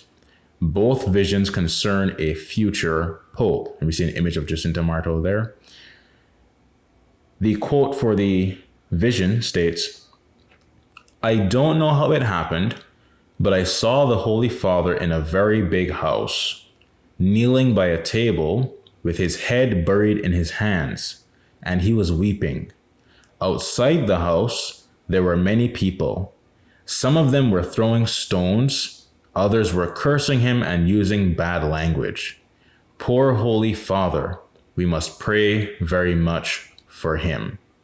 So even Fatima spoke of a persecuted and suffering pope. You know, the visions from Fatima, the prophecies of Fatima. They spoke of a persecuted and suffering pope. Nothing of sedevacantism, because sedevacantism is not what is actually going on. The true pope is being persecuted and eclipsed by antipopes. And as I keep hammering home, because sedevacantists don't see a pope, since the pope is hidden from the world, they falsely assume that there therefore is no pope, which is not true. All right, so also, Sister Lucia said that the chastisement from God would occur before 1960. The election of anti-pope John the 23rd in 1958 was the fulfillment of this. I mean, it's almost to the year. It's literally just 2 years before 1960, right? It's like, come on. Sister Lucia tells Father Fuentes in a 1957 interview that we are in the last times. Sister Lucia to Father Fuentes, December 1957. She, the Blessed Virgin, told me that the devil is in the mood for engaging in a decisive battle against the Virgin. And a decisive battle is the final battle where one side will be victorious and the other side will suffer defeat. Hence, from now on, we must choose sides. Either we are for God or we are for the devil. There is no other possibility. And I want to mention briefly here, you see how she mentions the devil is in the mood for a decisive battle, engaging in a decisive battle against the Virgin. You can see how godless, how truly filthy the world is by the fact that they make fun of people for being virgins. Like if, say, a man is a virgin, they're like, oh, he's a virgin. Yeah, that's a good thing. He should be a virgin if he's not married. But the world is so filthy that they mock even being a virgin. It's just, the world is so horrible, man. So horrible. Oh my goodness, man. Let's continue reading this excerpt here. Father Fuentes, she's talking to Father Fuentes.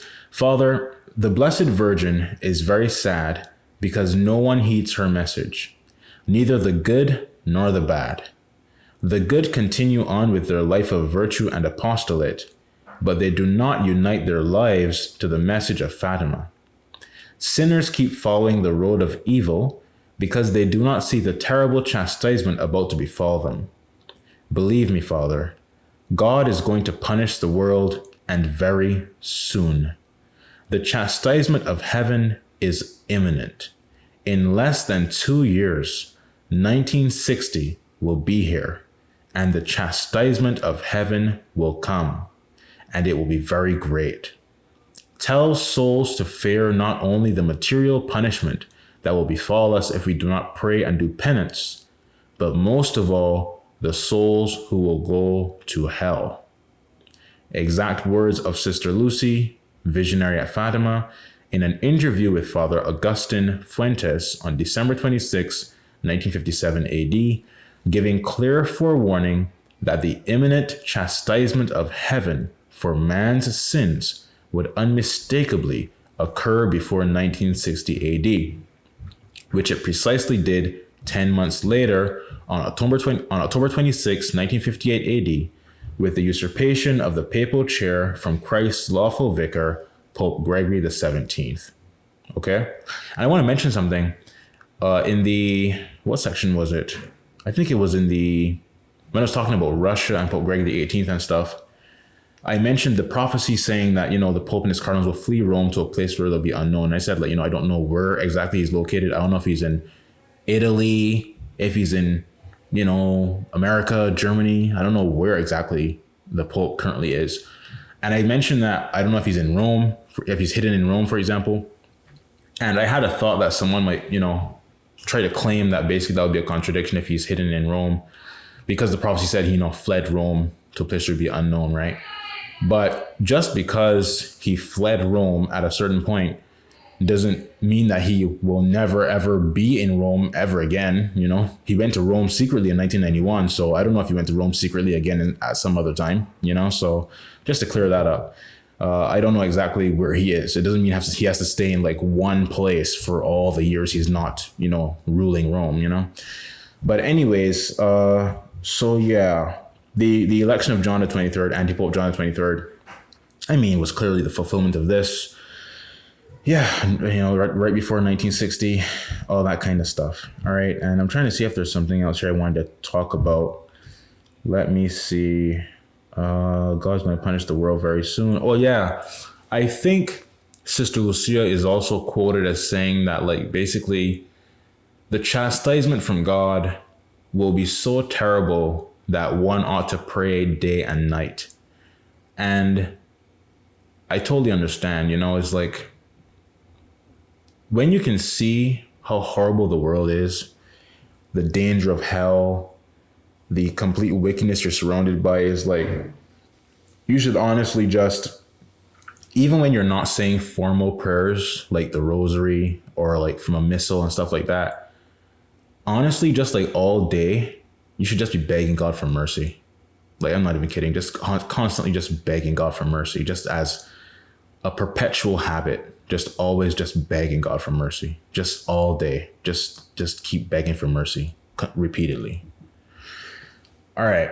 So this is from todayscatholicworld.com/April 8th tcw.htm.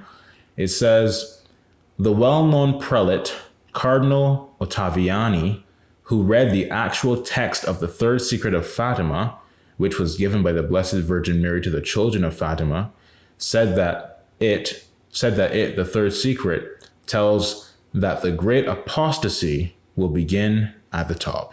Okay, and of course you had the election of the anti-Pope John 23rd. You had, the Vatican II Apostate Council, that kind of stuff. So yeah. So reading the slides here. Vatican II and modernism taking over, anti-popes eclipsing and persecuting the true pope, that is the fulfillment of the prophecies of Fatima. There is also a prophecy which is claimed to be the actual third secret of Fatima, and speaks explicitly of an evil council. Okay, so this excerpt here is claimed to be the actual third secret itself, not like, just like someone's sharing what they saw, but actually the text, as far as I'm aware here.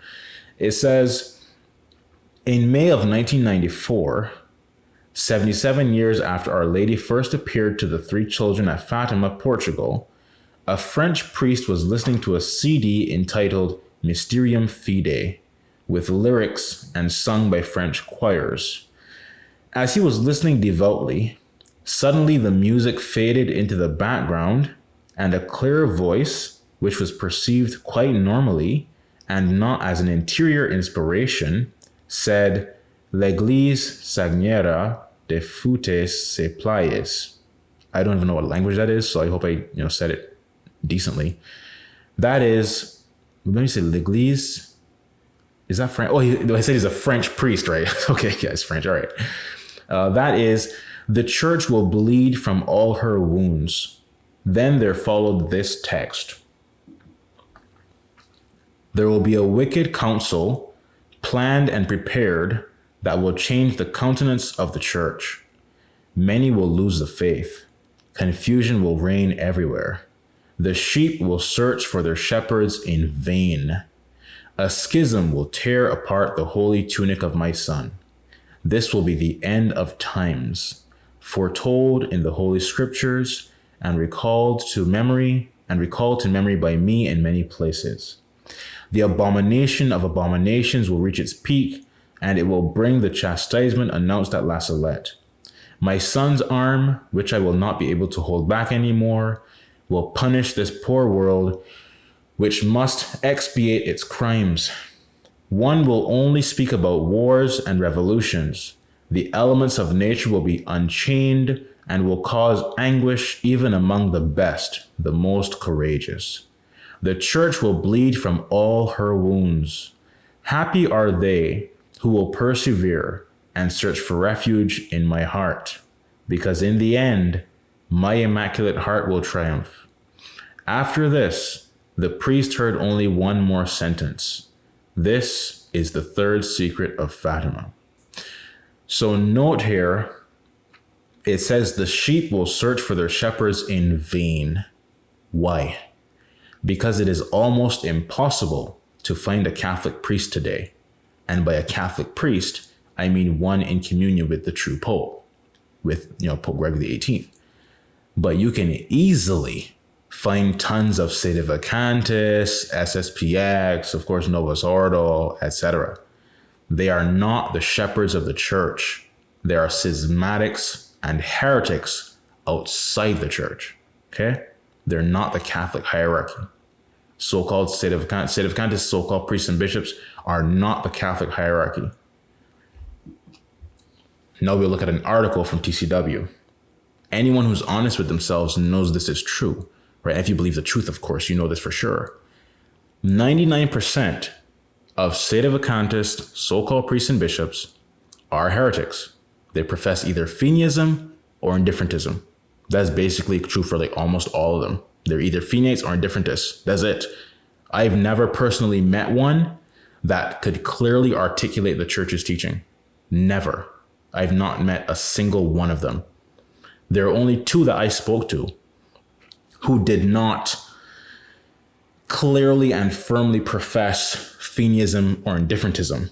They were kind of like, one of them, that's the difficult thing, is like these people, is unfortunate because these so-called priests and stuff, I would have to say they're very incompetent because, of course, most of them teach heresy, period. So that's just incompetence right there to begin with.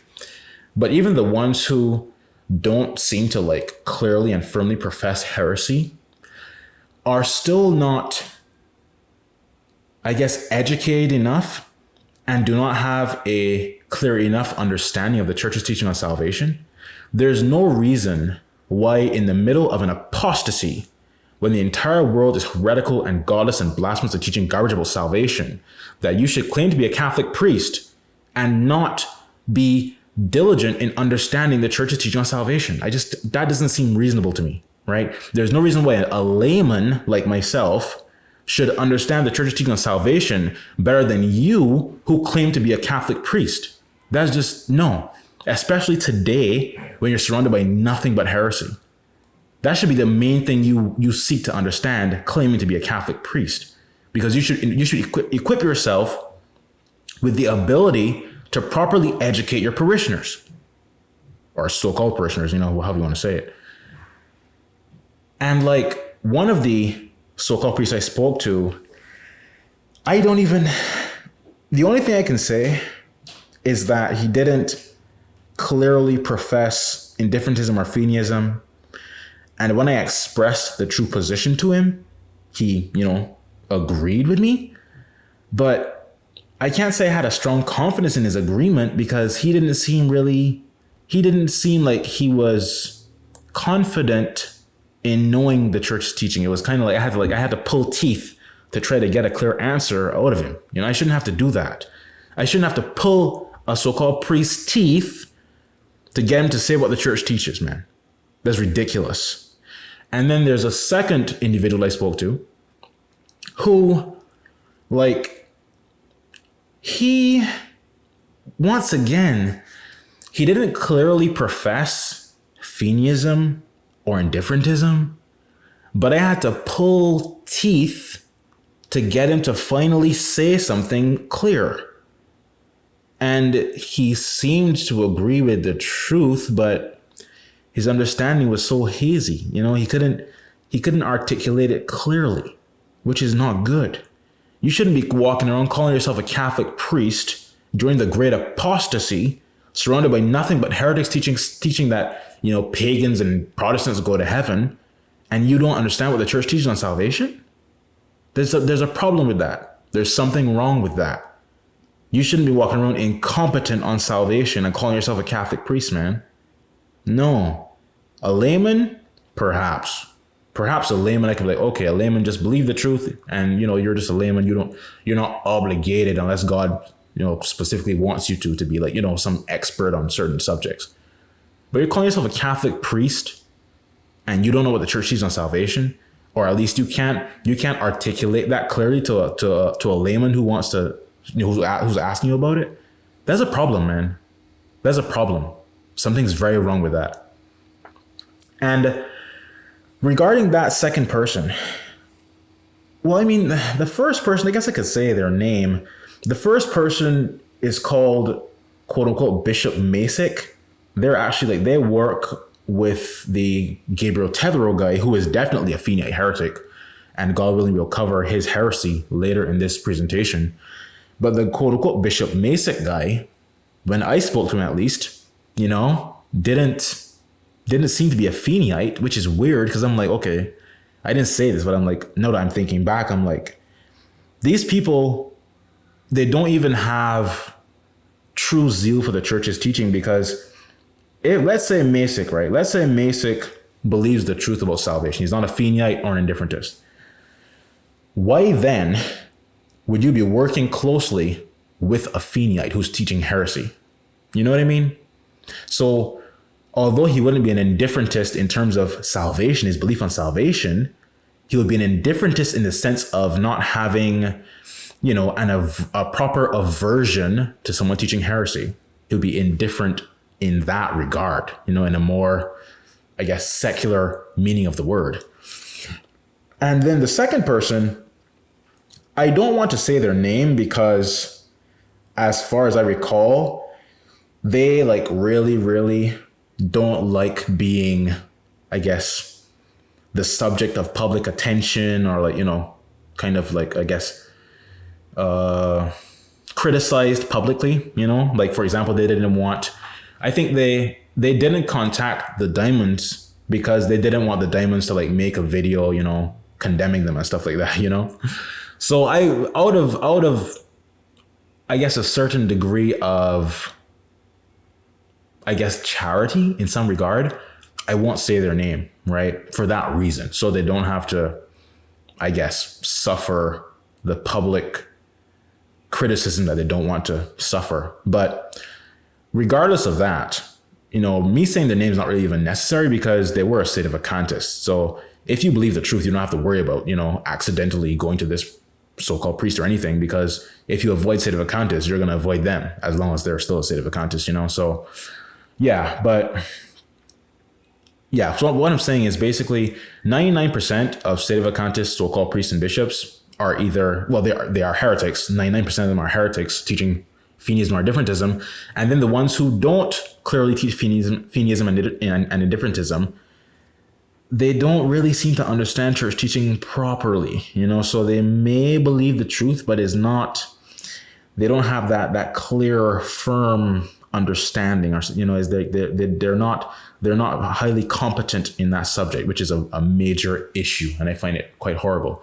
And it's weird because the same sedevacantist that I spoke about in previous sections, who was, basically a friend with a Feniite, and one day he'd say he knows what baptism of desire is, then 2 days later he doesn't know what it is, and he told me about the Protestant teaching people about Jesus, or talking about Jesus in his videos, and he was happy and stuff. That same person, this guy was going to, I think, Charles Maguire. He's part of the organization called, quote unquote, Saint Gertrude the Great. I honestly, I'm highly considering no longer referring to these organizations just plainly as they're calling themselves. For example, the Diamonds call their organization Most Holy Family Monastery, right? And I'm like, they're heretics, man. I shouldn't just call them Most Holy Family, because that's just, it's like an insult to the Holy Family, So the so-called Most Holy Family Monastery is what I'm considering starting to say, speak in that manner instead. So the so-called, St. Gertrude the Great organization, this sedevacantist guy was going to their so-called masses, I believe, for many years. And he'd gone to several quote unquote masses by this Charles Maguire guy who claims to be a bishop.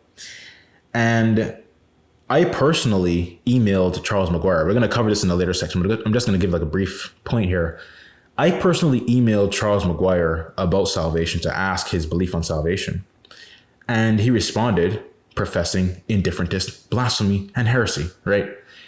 And the guy, the same sedevacantist, was very troubled, and he was shocked, and he was, disturbed by it and stuff. And he told me, basically, he apologized for not having investigated Charles Maguire's beliefs himself before.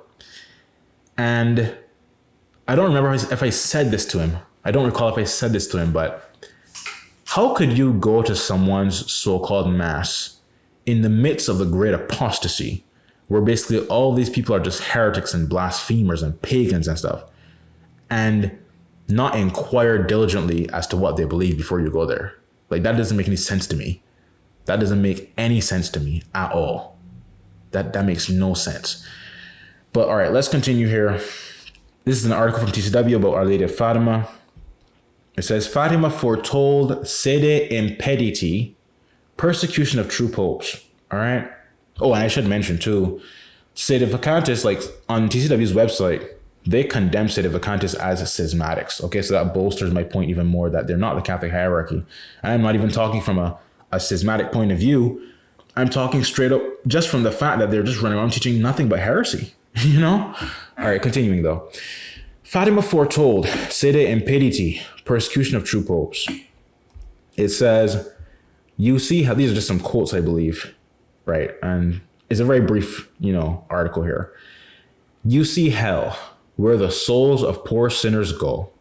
If people do not stop offending God, he is going to punish the world for its crimes by means of war, of hunger, and of persecution of the church and of the Holy Father.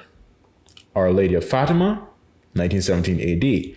Notice persecution of the church and the Holy Father.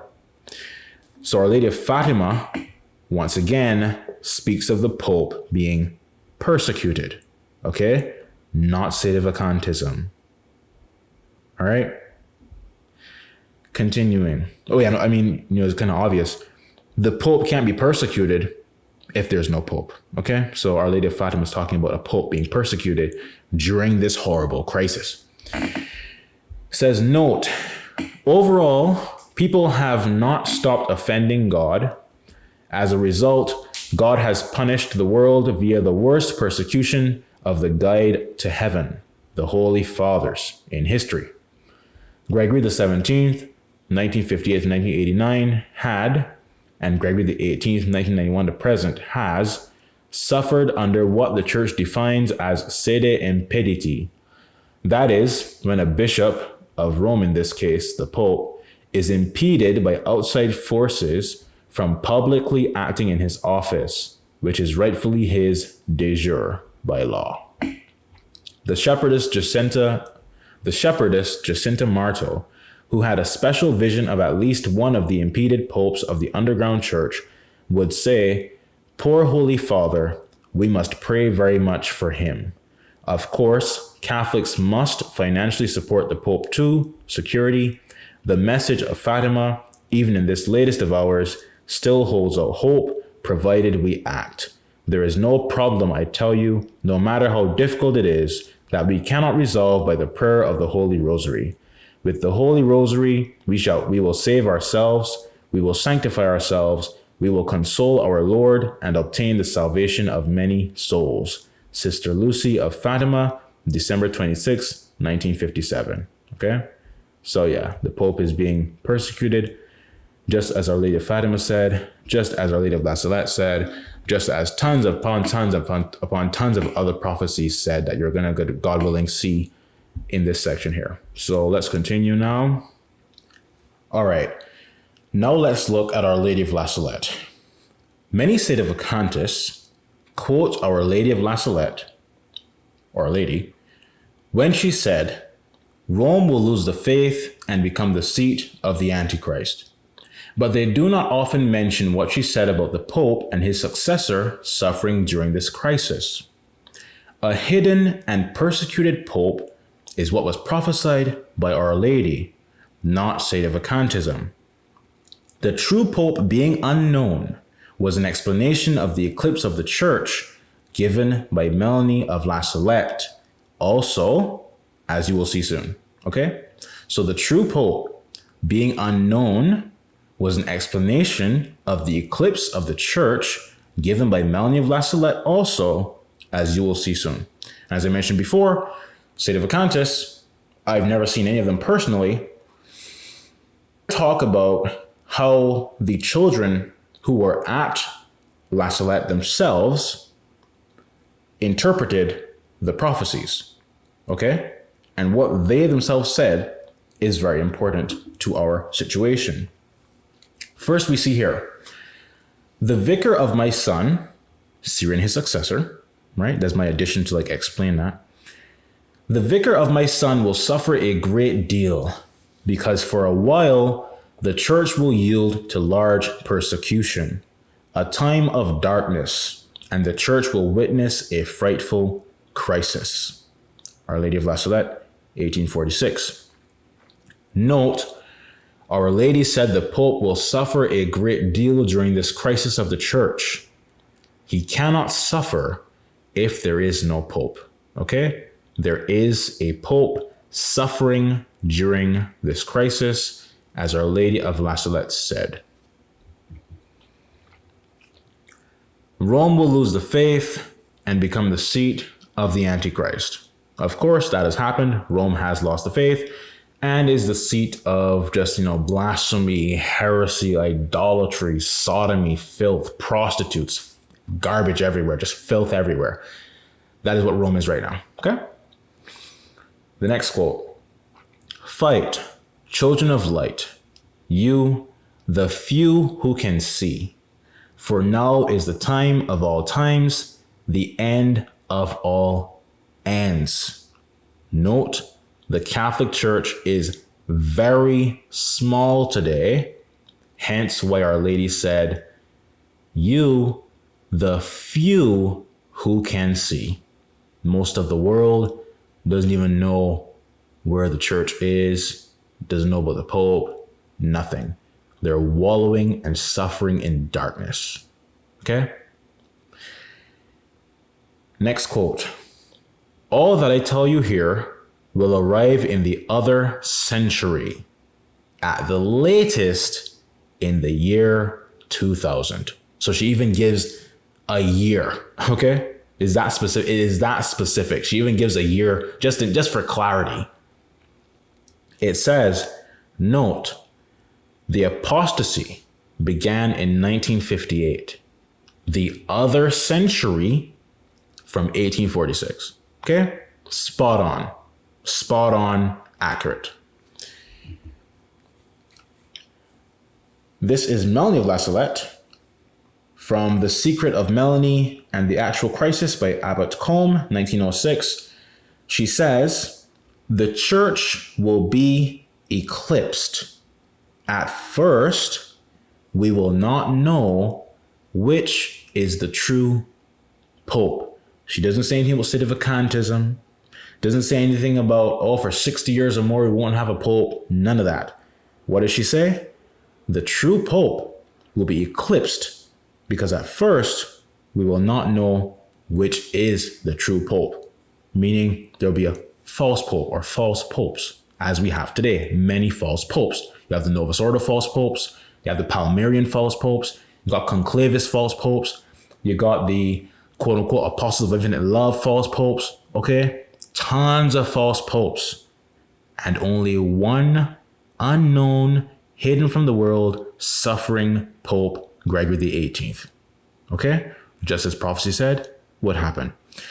Notice here that the eclipse of the church is not sedevacantism, but rather the Pope being unknown. Also, the fact that Pope Gregory the 17th's election was hidden for so long, but is being made known to more and more people as time goes on, would explain what Melanie meant by at first we will not know which is the true Pope, right? But as time goes on, more and more people are becoming aware of the true papacy.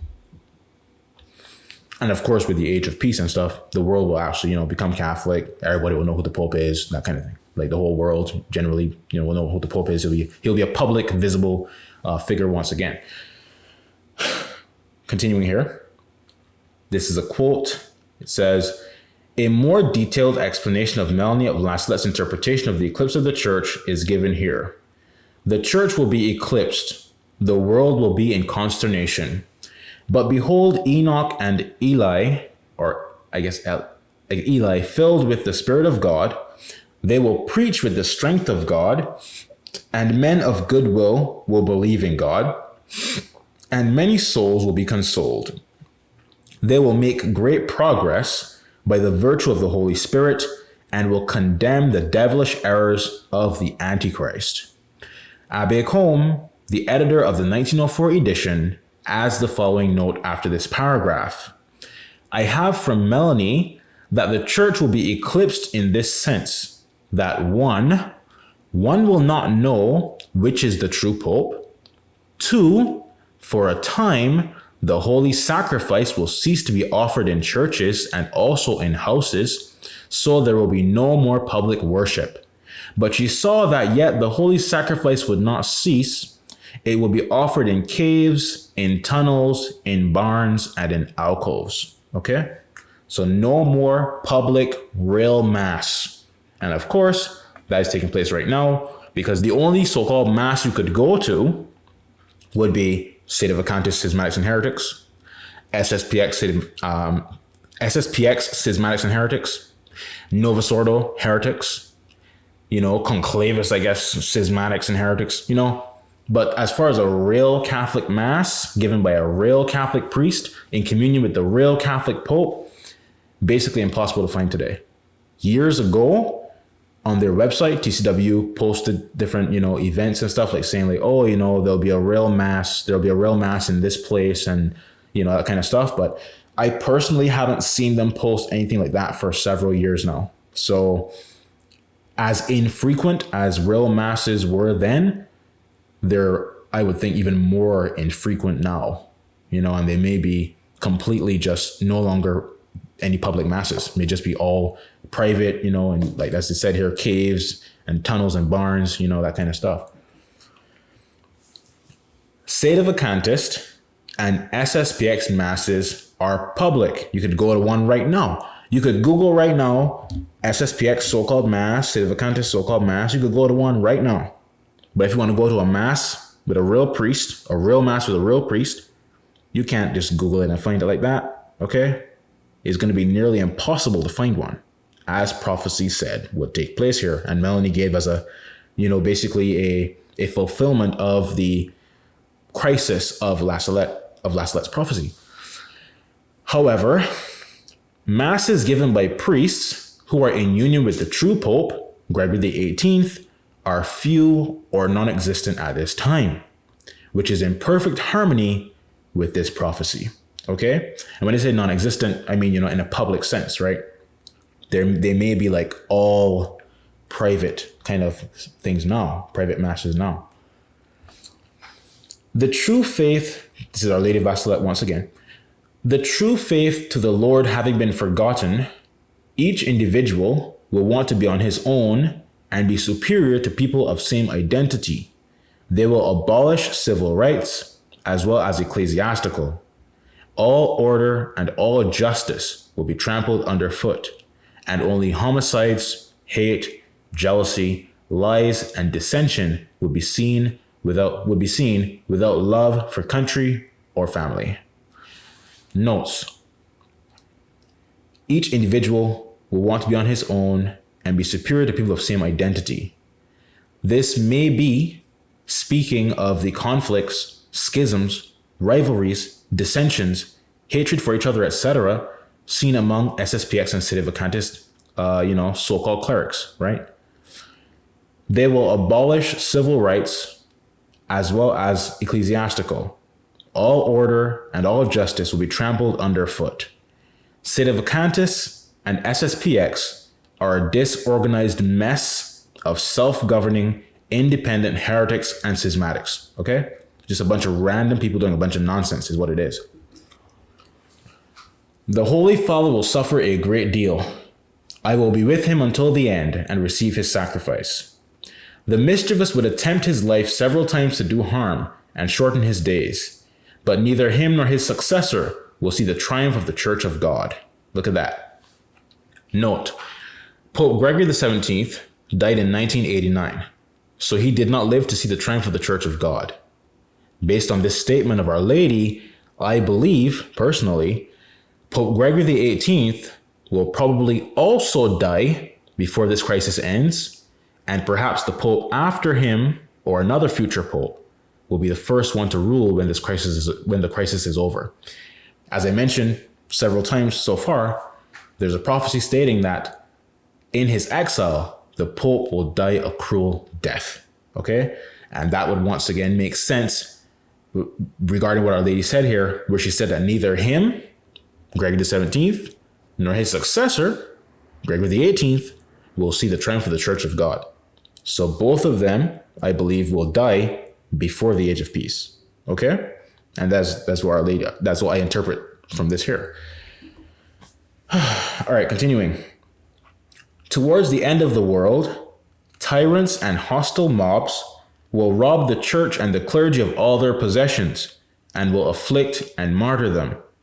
Those who heap the most abuse upon them will be held in high esteem. At that time, the Pope with his cardinals will have to flee Rome in tragic circumstances to a place where they will be unknown. The Pope will die a cruel death in his exile.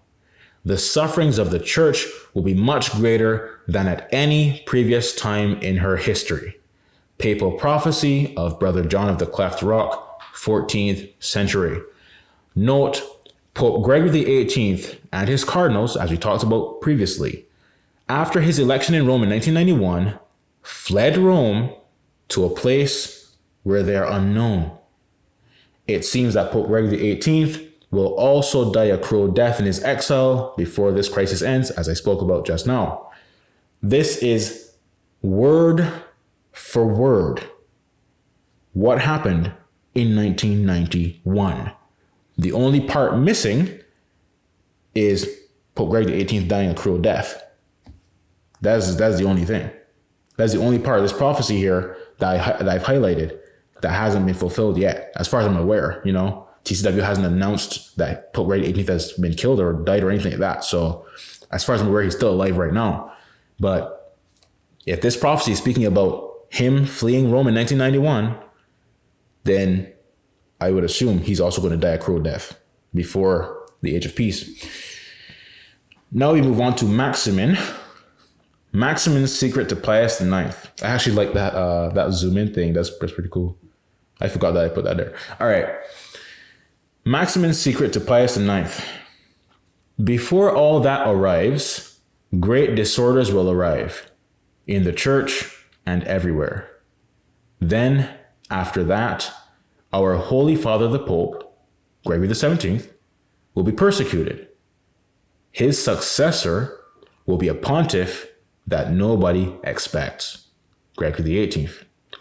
Note, certainly, by the fact that Gregory XVII's election was hidden from many for so long, and his situation seemed hopeless, no one would expect him to be able to have a successor. But by the miraculous providence of God, he does, you know? Naturally speaking, people be like, oh, how are we going to have another pope? How could he, have, a successor elected and stuff like that, Naturally speaking, people be like, thinking that. He said nobody will expect to have a successor or, expect a successor. But by the providence of God, he does. We had Gregory XVII, and then now we have Gregory XVIII, an unexpected pontiff because the circumstances under which he managed to be elected were, naturally speaking, seeming to be, impossible in a certain sense. But of course, nothing's impossible for God. All right, prophecy of Primul. Let's see here. Is such a sacrifice not enough to appease your wrath, O Lord? But no. What then is this noise of arms? These cries of war and fear? What do the four winds bring? Ah, the dragon has appeared in all countries and has brought terrible confusion everywhere. There is war everywhere. Men and people have risen up one against the other. War, war, war, civil war and foreign war. What frightening onsets. Everything is mourning and death. Famine reigns in the fields. Let me see here. Note, no one can argue against the fact that there is complete confusion, especially religious and moral confusion in the world today. Yeah, definitely. Just complete moral anarchy, right? People got 1,600 genders, sodomites, prostitutes, people having drag queen story time, perverting children, just a bunch of filth everywhere. It just most people, don't know the truth about God, all these blasphemous ideas, a bunch of heresy and foolishness. You got pagans everywhere, heretics everywhere. Yeah, just tons of confusion and garbage everywhere. It's a horrible world to live in, truly just horrible. All right, continuing. The general revolution has followed. In these future happenings, will Paris be destroyed? Jerusalem, Jerusalem, Paris, save yourself from the fire of Sodom and Gomorrah and from the sack of Babylon. Why, Lord, do you not stop all this with your arm? Is the fury of men not enough without flaming ruins? Must the elements still serve your wrath? Stop, Lord, stop. Towns are ruined. The elements are let loose. Cities are destroyed by earthquakes. Mercy and grace for Zion. And it says Rome, ? But you are deaf to our cries, and the Mount of Zion tumbles down with a crash. And here it is that the King of Zion, Pope ? Along with his cross, with his scepter and his triple crown, shaking off on the ruins the dust of his shoes, hastens to flee towards other shores. So note, the general revolution is probably the revolt / apostasy, which the Apostle Paul spoke of in 2 Thessalonians, the great apostasy, which truly kicked off at the 1958 conclave with the false election of Antipope John XXIII, and was ratified by the apostate Vatican II Council, promulgating heresy to the world, etc.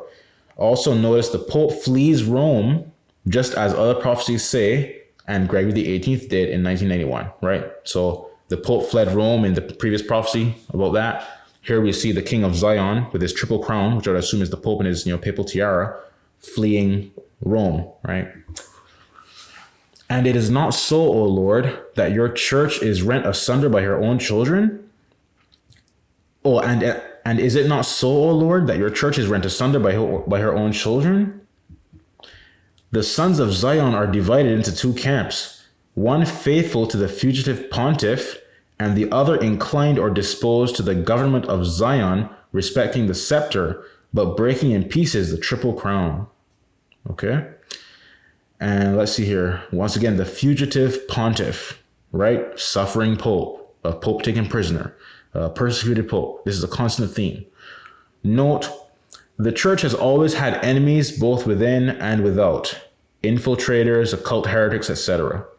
Today, there is the true church, loyal to the exiled pope, and the Novus Ordo, loyal to the heretical Roman anti-popes, who have completely rejected and abandoned the Catholic faith and the true vicar of Christ. Oh, there's a note to myself. Show the ending of this prophecy and how it will be resolved. Yes, God willing, I'll show that. To clearly and literally show a physical example of the breaking in pieces of the Triple Crown, Anti-Pope Paul VI sold his tiara or Triple Crown, which of course was not truly and rightfully his. When Anti-Pope Paul VI was crowned, oh, this is an article from, it says ItalianTribune.com. Okay, history of the papal tiara. And I'm pretty sure I put the anti there because these people are obviously heretics who think it's the real pope and stuff. When Anti-Pope Paul VI was crowned, a new tiara was used. It was donated by the city of Milan, where he was archbishop before his election. It was not covered in jewels and precious gems and was sharply cone-shaped. It was also distinctly heavier than the Palatine tiara previously in use. Near the end of the third session of the Second Vatican Council in 1964, Paul VI descended the steps of the papal throne in St. Peter's Basilica and ascended to the altar, on which he laid the tiara as a sign of the renunciation of human glory and power in keeping with the renewed spirit of the council.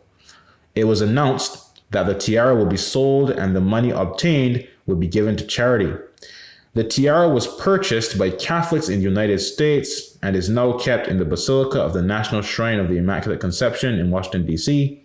It is on permanent display in Memorial Hall, end quote, okay? And of course, depending on who those people were, they were probably not real Catholics, Continuing.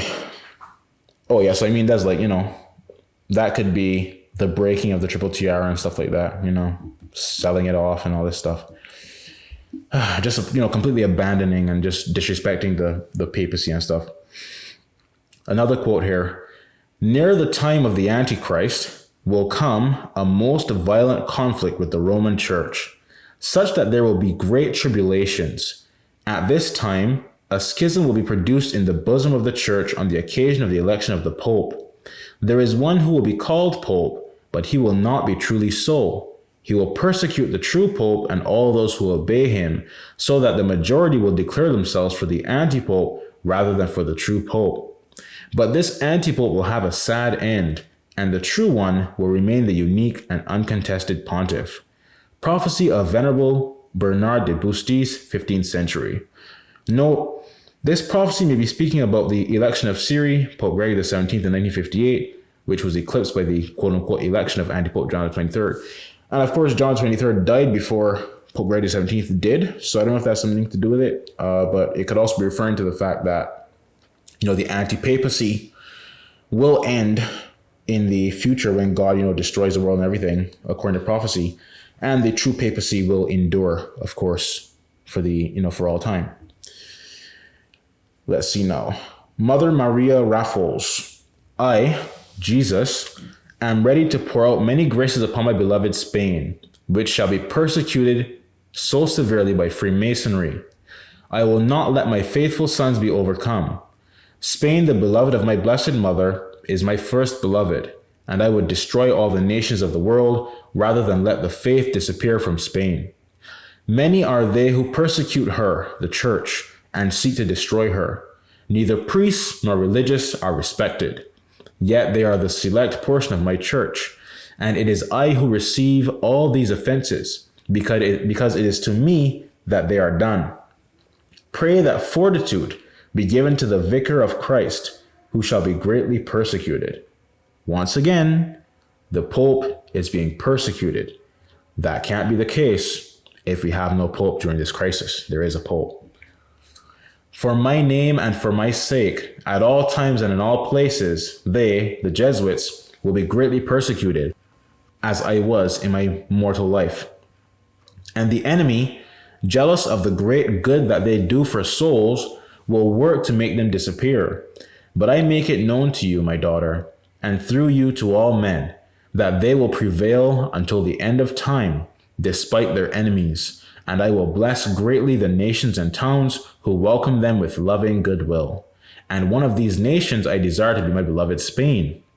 I, Mother Raffles, feel that there will be a great religious persecution, very much like the one we now suffer. So, yeah. Note, no religious persecution in history has been greater than what we have today. Okay? And it also talks about, what, let's see here. Yeah, the Pope shall be greatly persecuted. Okay? And once again, I'll show the ending, God willing, in the how will this be resolved, how will this crisis end section, all right? Bishop George Michael Whitman. Woe is me. Sad days are at hand for the Holy Church of Jesus Christ. The passion of Jesus will be renewed in the most dolorous manner in the church and in her supreme head. In all parts of the world, there will be wars and revolutions, and much blood will be spilled. Distress, disasters, and poverty will everywhere be great, since pestilential maladies, scarcity, and other misfortunes will follow one another. Note once again, and I'm going to keep hammering this home, the Pope is being persecuted along with the church. It says, the passion of Jesus will be renewed in the most dolorous manner in the church and in her supreme head, the Pope. Violent hands will be laid on the supreme head of the Catholic Church. Bishops and priests will be persecuted, and schisms will be provoked, and confusion reign amid all classes. Times will come so preeminently bad that it will seem as if the enemies of Christ and of his holy church, which he founded with his blood, were about to triumph over her. But the priesthood will remain firm and resolute, and good people will adhere faithfully to that body, the persecuted church. Note, the Pope and church are both being persecuted. The SSPX are openly and publicly schismatics. Sedevacantists, especially those who obstinately reject the true papacy, are schismatics also. Schismatics go to hell when they die. See, the schisms will be provoked, right? And as I keep saying, no schismatic thinks that he is a schismatic. A general separation will be made. Let me say that again. A general separation will be made. The wheat shall be winnowed and the floor swept. Secret societies will work great ruin and exercise a marvelous monetary power. And through that, many will be blinded and infected with most horrible errors. However, all this shall avail not. Christ says, he who is not with me, the church, is against me, and he who gathereth not with me scattereth. Once again, Christ says, he who is not with me, the church, is against me, and he who gathereth not with me scattereth. Scandals will be but too rife, and woe to those by whom they come. Although the tempest will be terrible and will turn many in their passage, nevertheless they cannot shake the rock whereon Christ has founded his church. Porte inferi non prevalebunt. The gates of hell will not prevail. Note, the Freemasons, a secret society, are a key part in the persecution of the church. Through their usurpation of the church's public identity, pretty much the entire formerly Catholic world has become heretics and apostates. The faithful sheep, remnant Catholics with the Pope, will gather together, and in unions of prayer will offer potent resistance to the enemies of the Catholic Church. Yes, yes, the flock will become small. Many of you will see those sad times and days which will bring such evil in their train. But I shall not behold them. A marvelous thing will occur, but then hell will rise in opposition against it, and terrible agitation will ensue. Great confusion will reign amid princes and nations. The incredulity of the present day is preparing those horrid evils. Bishop George Michael Whitman died 1833 AD. Note, the number of Catholics is obviously extremely small today. The Novus Ordo has 1 billion members. SSPX and Sedevacantis members, numbers are much smaller. Catholics in communion with the Pope, even less than those. So the actual real Catholics in communion with the Pope are like a small amount compared to the amount of heretics and schismatics and all that stuff out there. Anne Catherine Emmerich. All right, so before I show quotes from Anne Catherine Emmerich, it is necessary to address the potential problems with writings attributed to her. As far as I know, there are writings attributed to her claiming that she saw pagans and or heretics in purgatory. This is heresy, obviously. Pagans and heretics go to hell. However, this may be explained by the involvement of a poet named Clemens Maria Brentano. According to her Wikipedia page, during her bedridden years, a number of well-known figures were inspired to visit her. The poet Clemens Maria Brentano interviewed her at length and wrote several pages based on his notes of her visions. The authenticity of Brentano's writings has been questioned, and critics have characterized the books as conscious elaborations by a poet. When the case for Emmerich's beatification was submitted to the Vatican in 1892, a number of experts in Germany began to compare and analyze Brentano's original notes from his personal library with the books he had written. The analysis revealed various apocryphal biblical sources, maps, and travel guides among his papers, which could have been used to exaggerate or embellish some of Emmerich's narrations. In his 1923 theological thesis, German priest Winfried Humpfner, who had compared Brentano's original notes to the published books, wrote that Brentano had fabricated much of the material he had attributed to Emmerich. By 1928, the experts had come to the conclusion that only a small portion of Brentano's books could be safely attributed to Emmerich. Now, I don't know whether the visions claiming to see pagans and or heretics in purgatory were written by Brentano, because as far as I understand, he wrote notes about, or claimed to write notes about stuff she saw and that kind of stuff. I don't know whether those visions were written by him, but if they were, that would explain a lot, okay? Perhaps Brentano was a heretic or indifferentist and put that poison into the writings he attributed to Anne Catherine Emmerich. So it's kind of interesting that there's this controversy regarding prophecies attributed to her, and there is also a controversy regarding her, visions attributed to her and writings attributed to her being tampered with. So that to me seems to be, an indicator that perhaps those were false visions and stuff put in there by a heretic, this Brentano guy. If he was a heretic, I don't know much about this individual. But nonetheless, there's a controversy regarding whether, these were authentically her visions and stuff, right?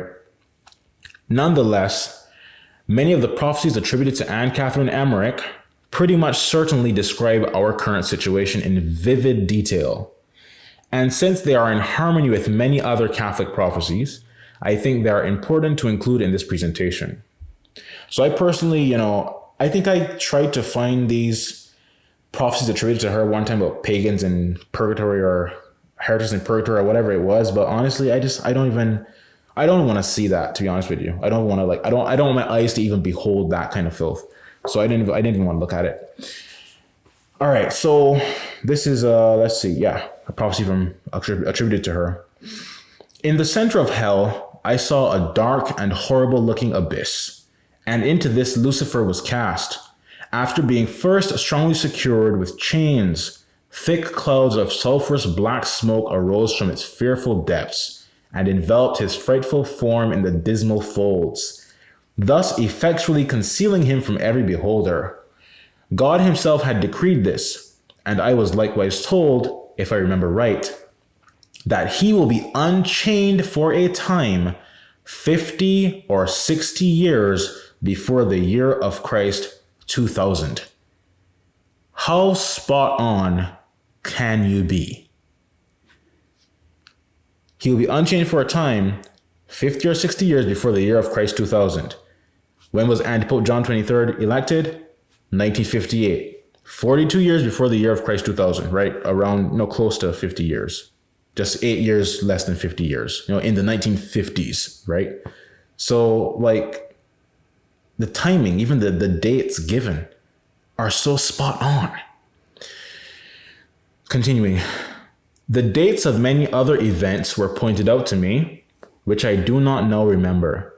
But a certain number of demons are to be let loose much earlier than Lucifer, in order to tempt men and to serve as instruments of the divine vengeance. I should think that some must be loosened even in the present day, and others will be set free in a short time. Okay? So, End Times Prophecy of Anne Catherine Emmerich, 1774 to 1824 AD. And as I mentioned just now, the election of Antipope John the 23rd was in 1958, 42 years before the year of Christ 2000 in the 1950s. So, she said, a time 50 or 60 years before the year of Christ 2000, and he was elected, falsely elected in the 1950s. Marie-Julie Jeheni. Hell will launch an ultimate struggle against my representative. Of course, the true or exiled Pope. So once again, we see the Pope being persecuted, okay? Hell will launch an ultimate struggle against the Pope. Continuing, another quote here. A Pope will suffer torment beyond his powers. He will be discarded and sidelined. Prophecy of, the first one was from, it said, Our Blessed Lord to Marie-Julie Jeheni on September 29th, 1878. And this second quote here says, Prophecy of Marie-Julie Jeheni on August 5th, 1878.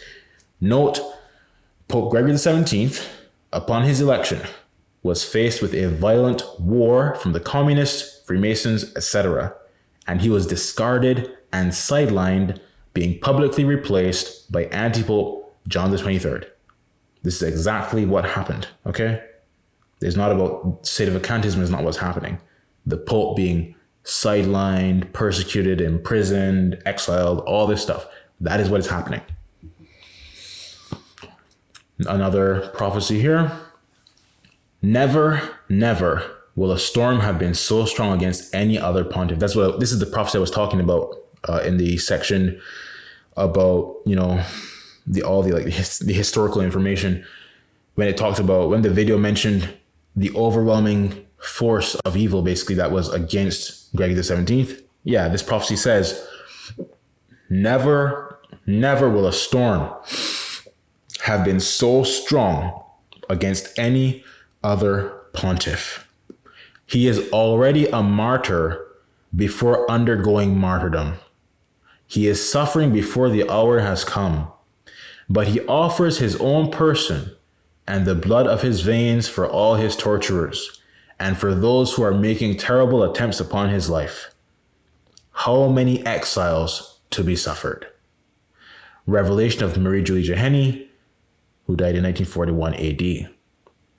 Note, no pope in history found himself in as dire a situation as Pope Gregory XVII upon his election in 1958, surrounded on all sides by infiltrators, traitors, and servants of the devil, and no help from any temporal power.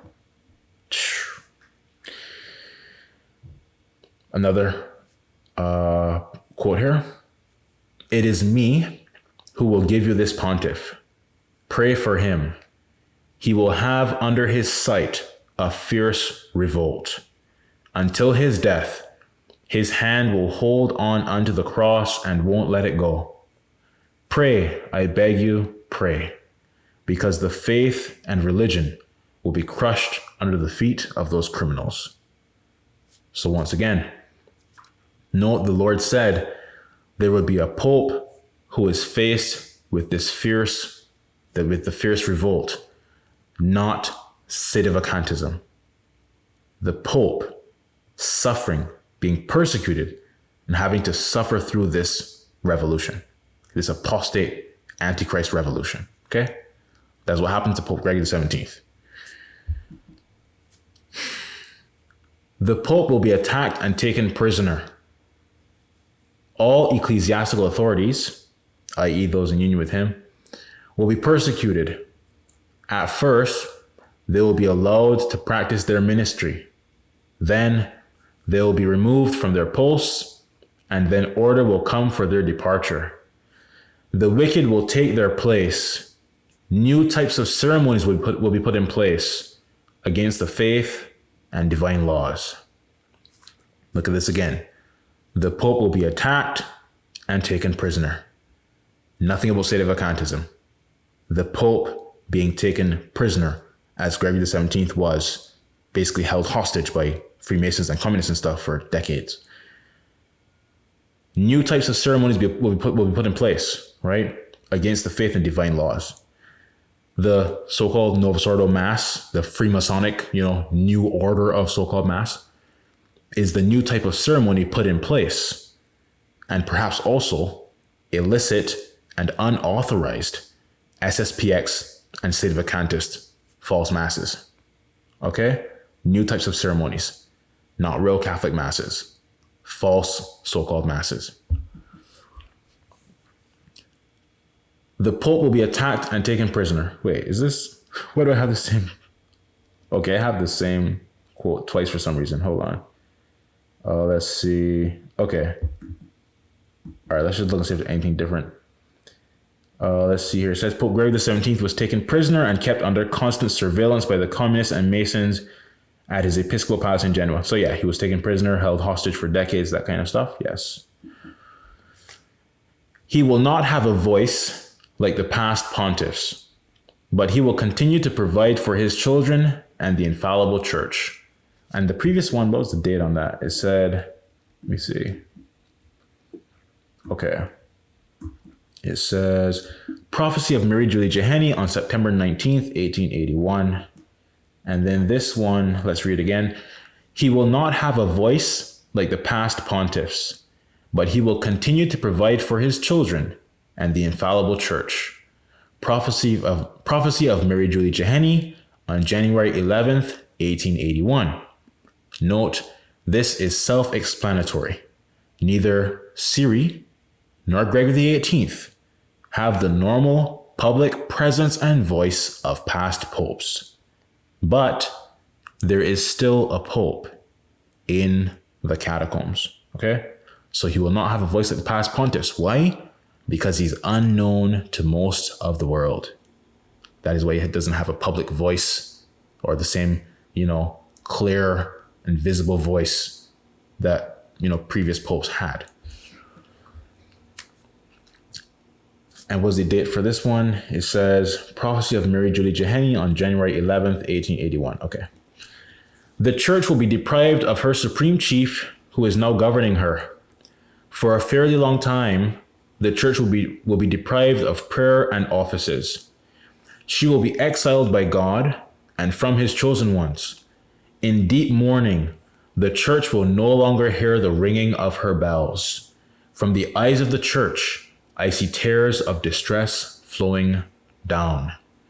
Prophecy of Mary Julie Jeheni on March 29th, 1881. Note, sedevacantist and SSPX false masses are public and ringing bells. Those with the true pope are not. And I remember probably about 2 years ago, I knew a sedevacantist. And when I saw this prophecy or remembered this prophecy, I asked him, does your, quote unquote church, of course it is a quote unquote, but like, does your, quote unquote church, do you ring bells before, the so-called mass? And he said, yeah, they ring a bell. And I was like, oh, interesting. And if this is to be taken, literally, like real masses are not ringing bells anywhere, that's another indicator right there that the so-called mass he's going to, it's not a real Catholic mass. Because real Catholic masses aren't ringing any bells right now. Because they're like basically they're not, I don't know of any public ones, and there may no longer be any public real masses. They may all really be like just in caves and barns, etc., and not ringing bells. Okay.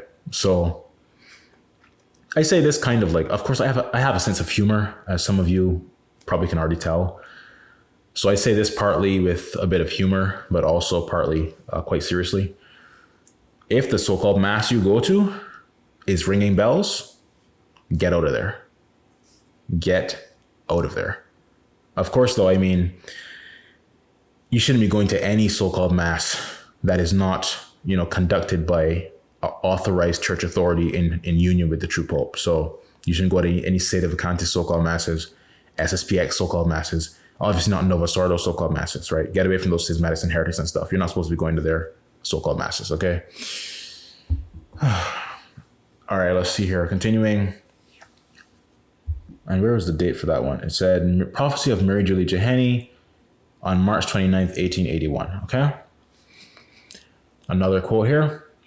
Within a short time, daughter, only a few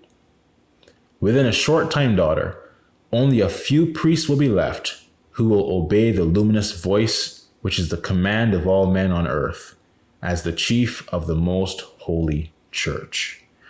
Our blessed Lord to Mary Julie Jeheni on October 27th, 1884. Note, finding a priest in communion with the true pope is like finding a unicorn today. It's going to be like extremely difficult. Of course, there's a bit of exaggeration there. But yeah, you're going to finding a real priest today, extremely difficult. Another quote from Anne Catherine Emmerich here. It says, I see the Holy Father in great distress. He lives in another palace and receives only a few in his presence. If the wicked party know their own great strength, they would even now have made an attack. I fear the Holy Father will suffer many tribulations before his death, for I see the black counterfeit church gaining ground. I see its fatal influence on the public.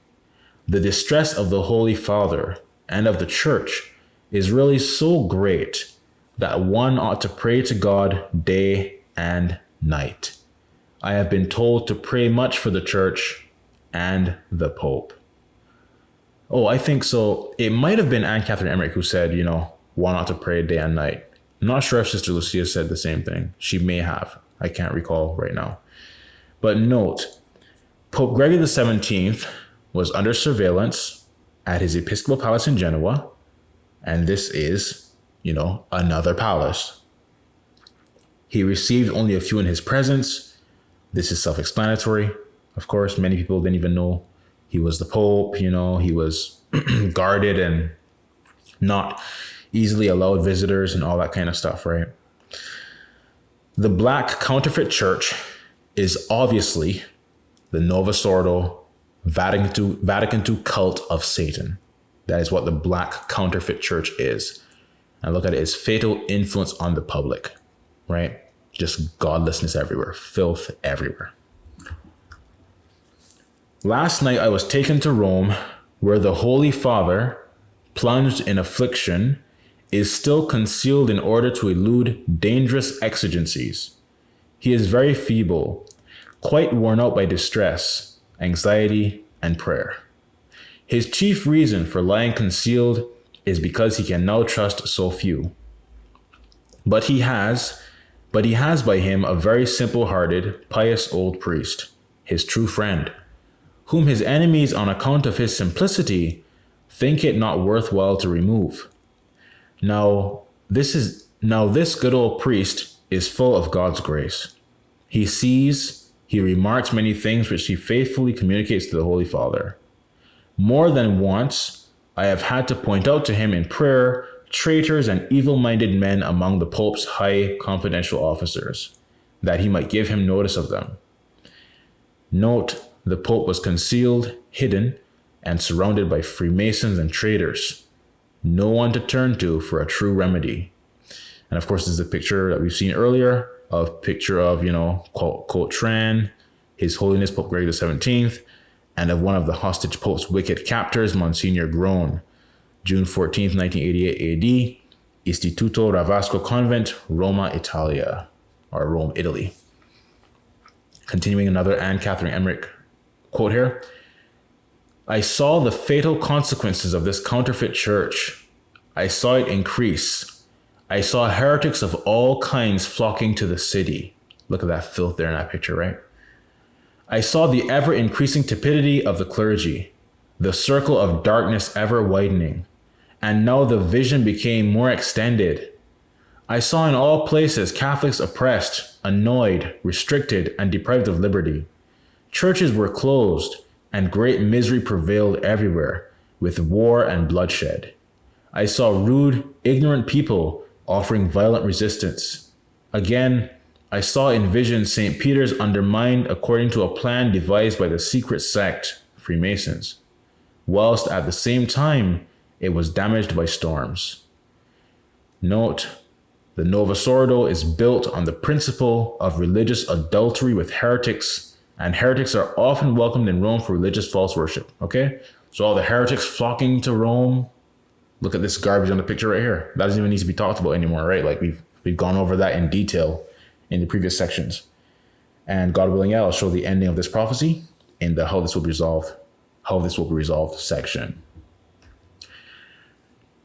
Another quote from Anne Catherine Emmerich.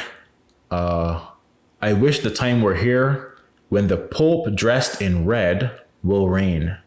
I see the apostles, not those of the past, but the apostles of the last times.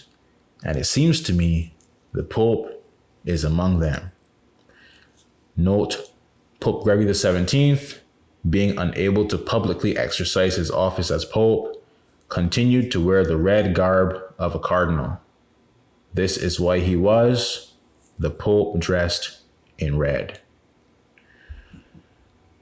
Pope St. Pius X, Giuseppe Sarto's, Pius X, prophetic visions of Giuseppe Siri, Gregory XVII. In 1909, during an audience for the general chapter of the Franciscan order, Pope Pius X suddenly fell into a trance. The audience waited in reverent silence. When he awoke, the Pope cried out, "What I see is terrifying. Will it be myself? Will it be my successor? What is certain is that the Pope will quit Rome, and in leaving the Vatican, he will have to walk over the dead bodies of his priests." Just prior to his death, Just prior to his death, August 20th, 1914, Pope Pius X had another vision. I have seen one of my successors of the same name, Giuseppe, who was fleeing over the bodies of his brethren. He will take refuge in some hiding place, but after a brief respite, he will die a cruel death. The same Pope also foretold war for the year 1914, and during his death agony in 1914, he said, "I see the Russians at Genoa." And of course, the Russians at Genoa, reference to the commie or Masonic captors of Pope Gregory XVII, who guarded the hostage Pope's every move in Genoa, Italy, where His Holiness was exiled. From todayscatholicworld.com. Okay, this is an excerpt from that website. So, let me see here. It says that, so I'm not sure exactly, of course, how Gregory XVII died. And there may be some official narrative, but I don't know how he for sure really died. It may have been some, I don't know, brutal death that we're just not really aware of. But here it says that he will die a cruel death. So we know for sure he died 1989. I don't know the details, of course. If it was poisoning, perhaps it could have been some some excruciating, very painful poison. All right, let's see here. Pope Leo XIII's prayer to Saint Michael. That cruel ancient serpent who is called the devil or Satan, who seduces the whole world, was cast into the abyss with his angels. Behold, this primeval enemy and slayer of men has taken courage.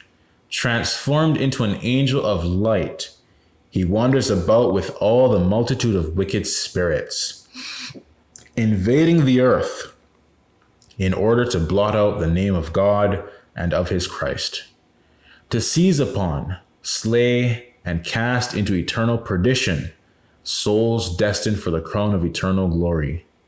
This wicked dragon pours out as a most impure flood the venom of his malice on men of depraved mind and corrupt heart, the spirit of lying, of impiety, of blasphemy, and the pestilent breath of impurity, and of every vice and iniquity. These most crafty enemies have filled and inebriated with gall and bitterness the church, the spouse of the Immaculate Lamb, and have laid impious hands on her most sacred possessions. In the holy place itself, where the see of Holy Peter and the chair of truth has been set up as the light of the world, they have raised the throne of their abominable impiety with the iniquitous design that when the pastor has been struck, the sheep may be scattered. And of course, the pastor of the church is the Pope. And it says in the holy place itself, right, in Rome, pretending to be real popes, they've raised up these filthy, abominable anti-popes. Godless. Prophesied papal names. Finally, the names Gregory the 17th and Gregory the 18th are found in Prophecies of the last few popes for all time. This is from the Monk of Padua, 1740, last 8 of his 20 entries. It says, 2. Thou art the angelic pastor of Rome, O benevolent doctor, O most indulgent father. Hail, Gregory the 17th, most holy father, necessary shepherd. Number 6. Thanks to an excellent work of the Son, the earth has nourished the devoted flock of a most holy shepherd, our very holy father, Gregory the 18th, a priest altogether admirable. The Prophets in Our Times, pages 174 to 175, 1943 AD. So yeah, that concludes the prophecy section. I hope this has clearly shown to any doubters that our situation was clearly and vividly prophesied to be exactly what we're discussing in this presentation here. A suffering pope, a persecuted pope, an exiled pope, the pope unknown to the world, the apostasy in Rome, the pope being eclipsed by an anti-pope, all this stuff has all been prophesied, okay? And reasonably speaking, just by the use of reason itself, a situation as horrible and as dire and terrible as ours must have been prophesied, right? God wouldn't have the church suffer something this horrible with no prophecy or anything, you know? This is apocalyptic, you know? This is really, we're nearing the end of the world. And our situation was spoken of in previous ages, okay? In prior ages. And the, positions of sedevacantism and SSPX and all this stuff, they're just false garbage, okay? They're not what is going on.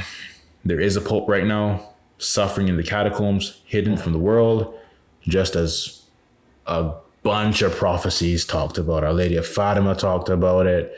Our Lady of La Salette talked about it. You saw all the other people as well talking about it. Okay, so yeah, hopefully this was helpful. God willing, in the next section, we'll cover the doctrinal proof for the true papacy.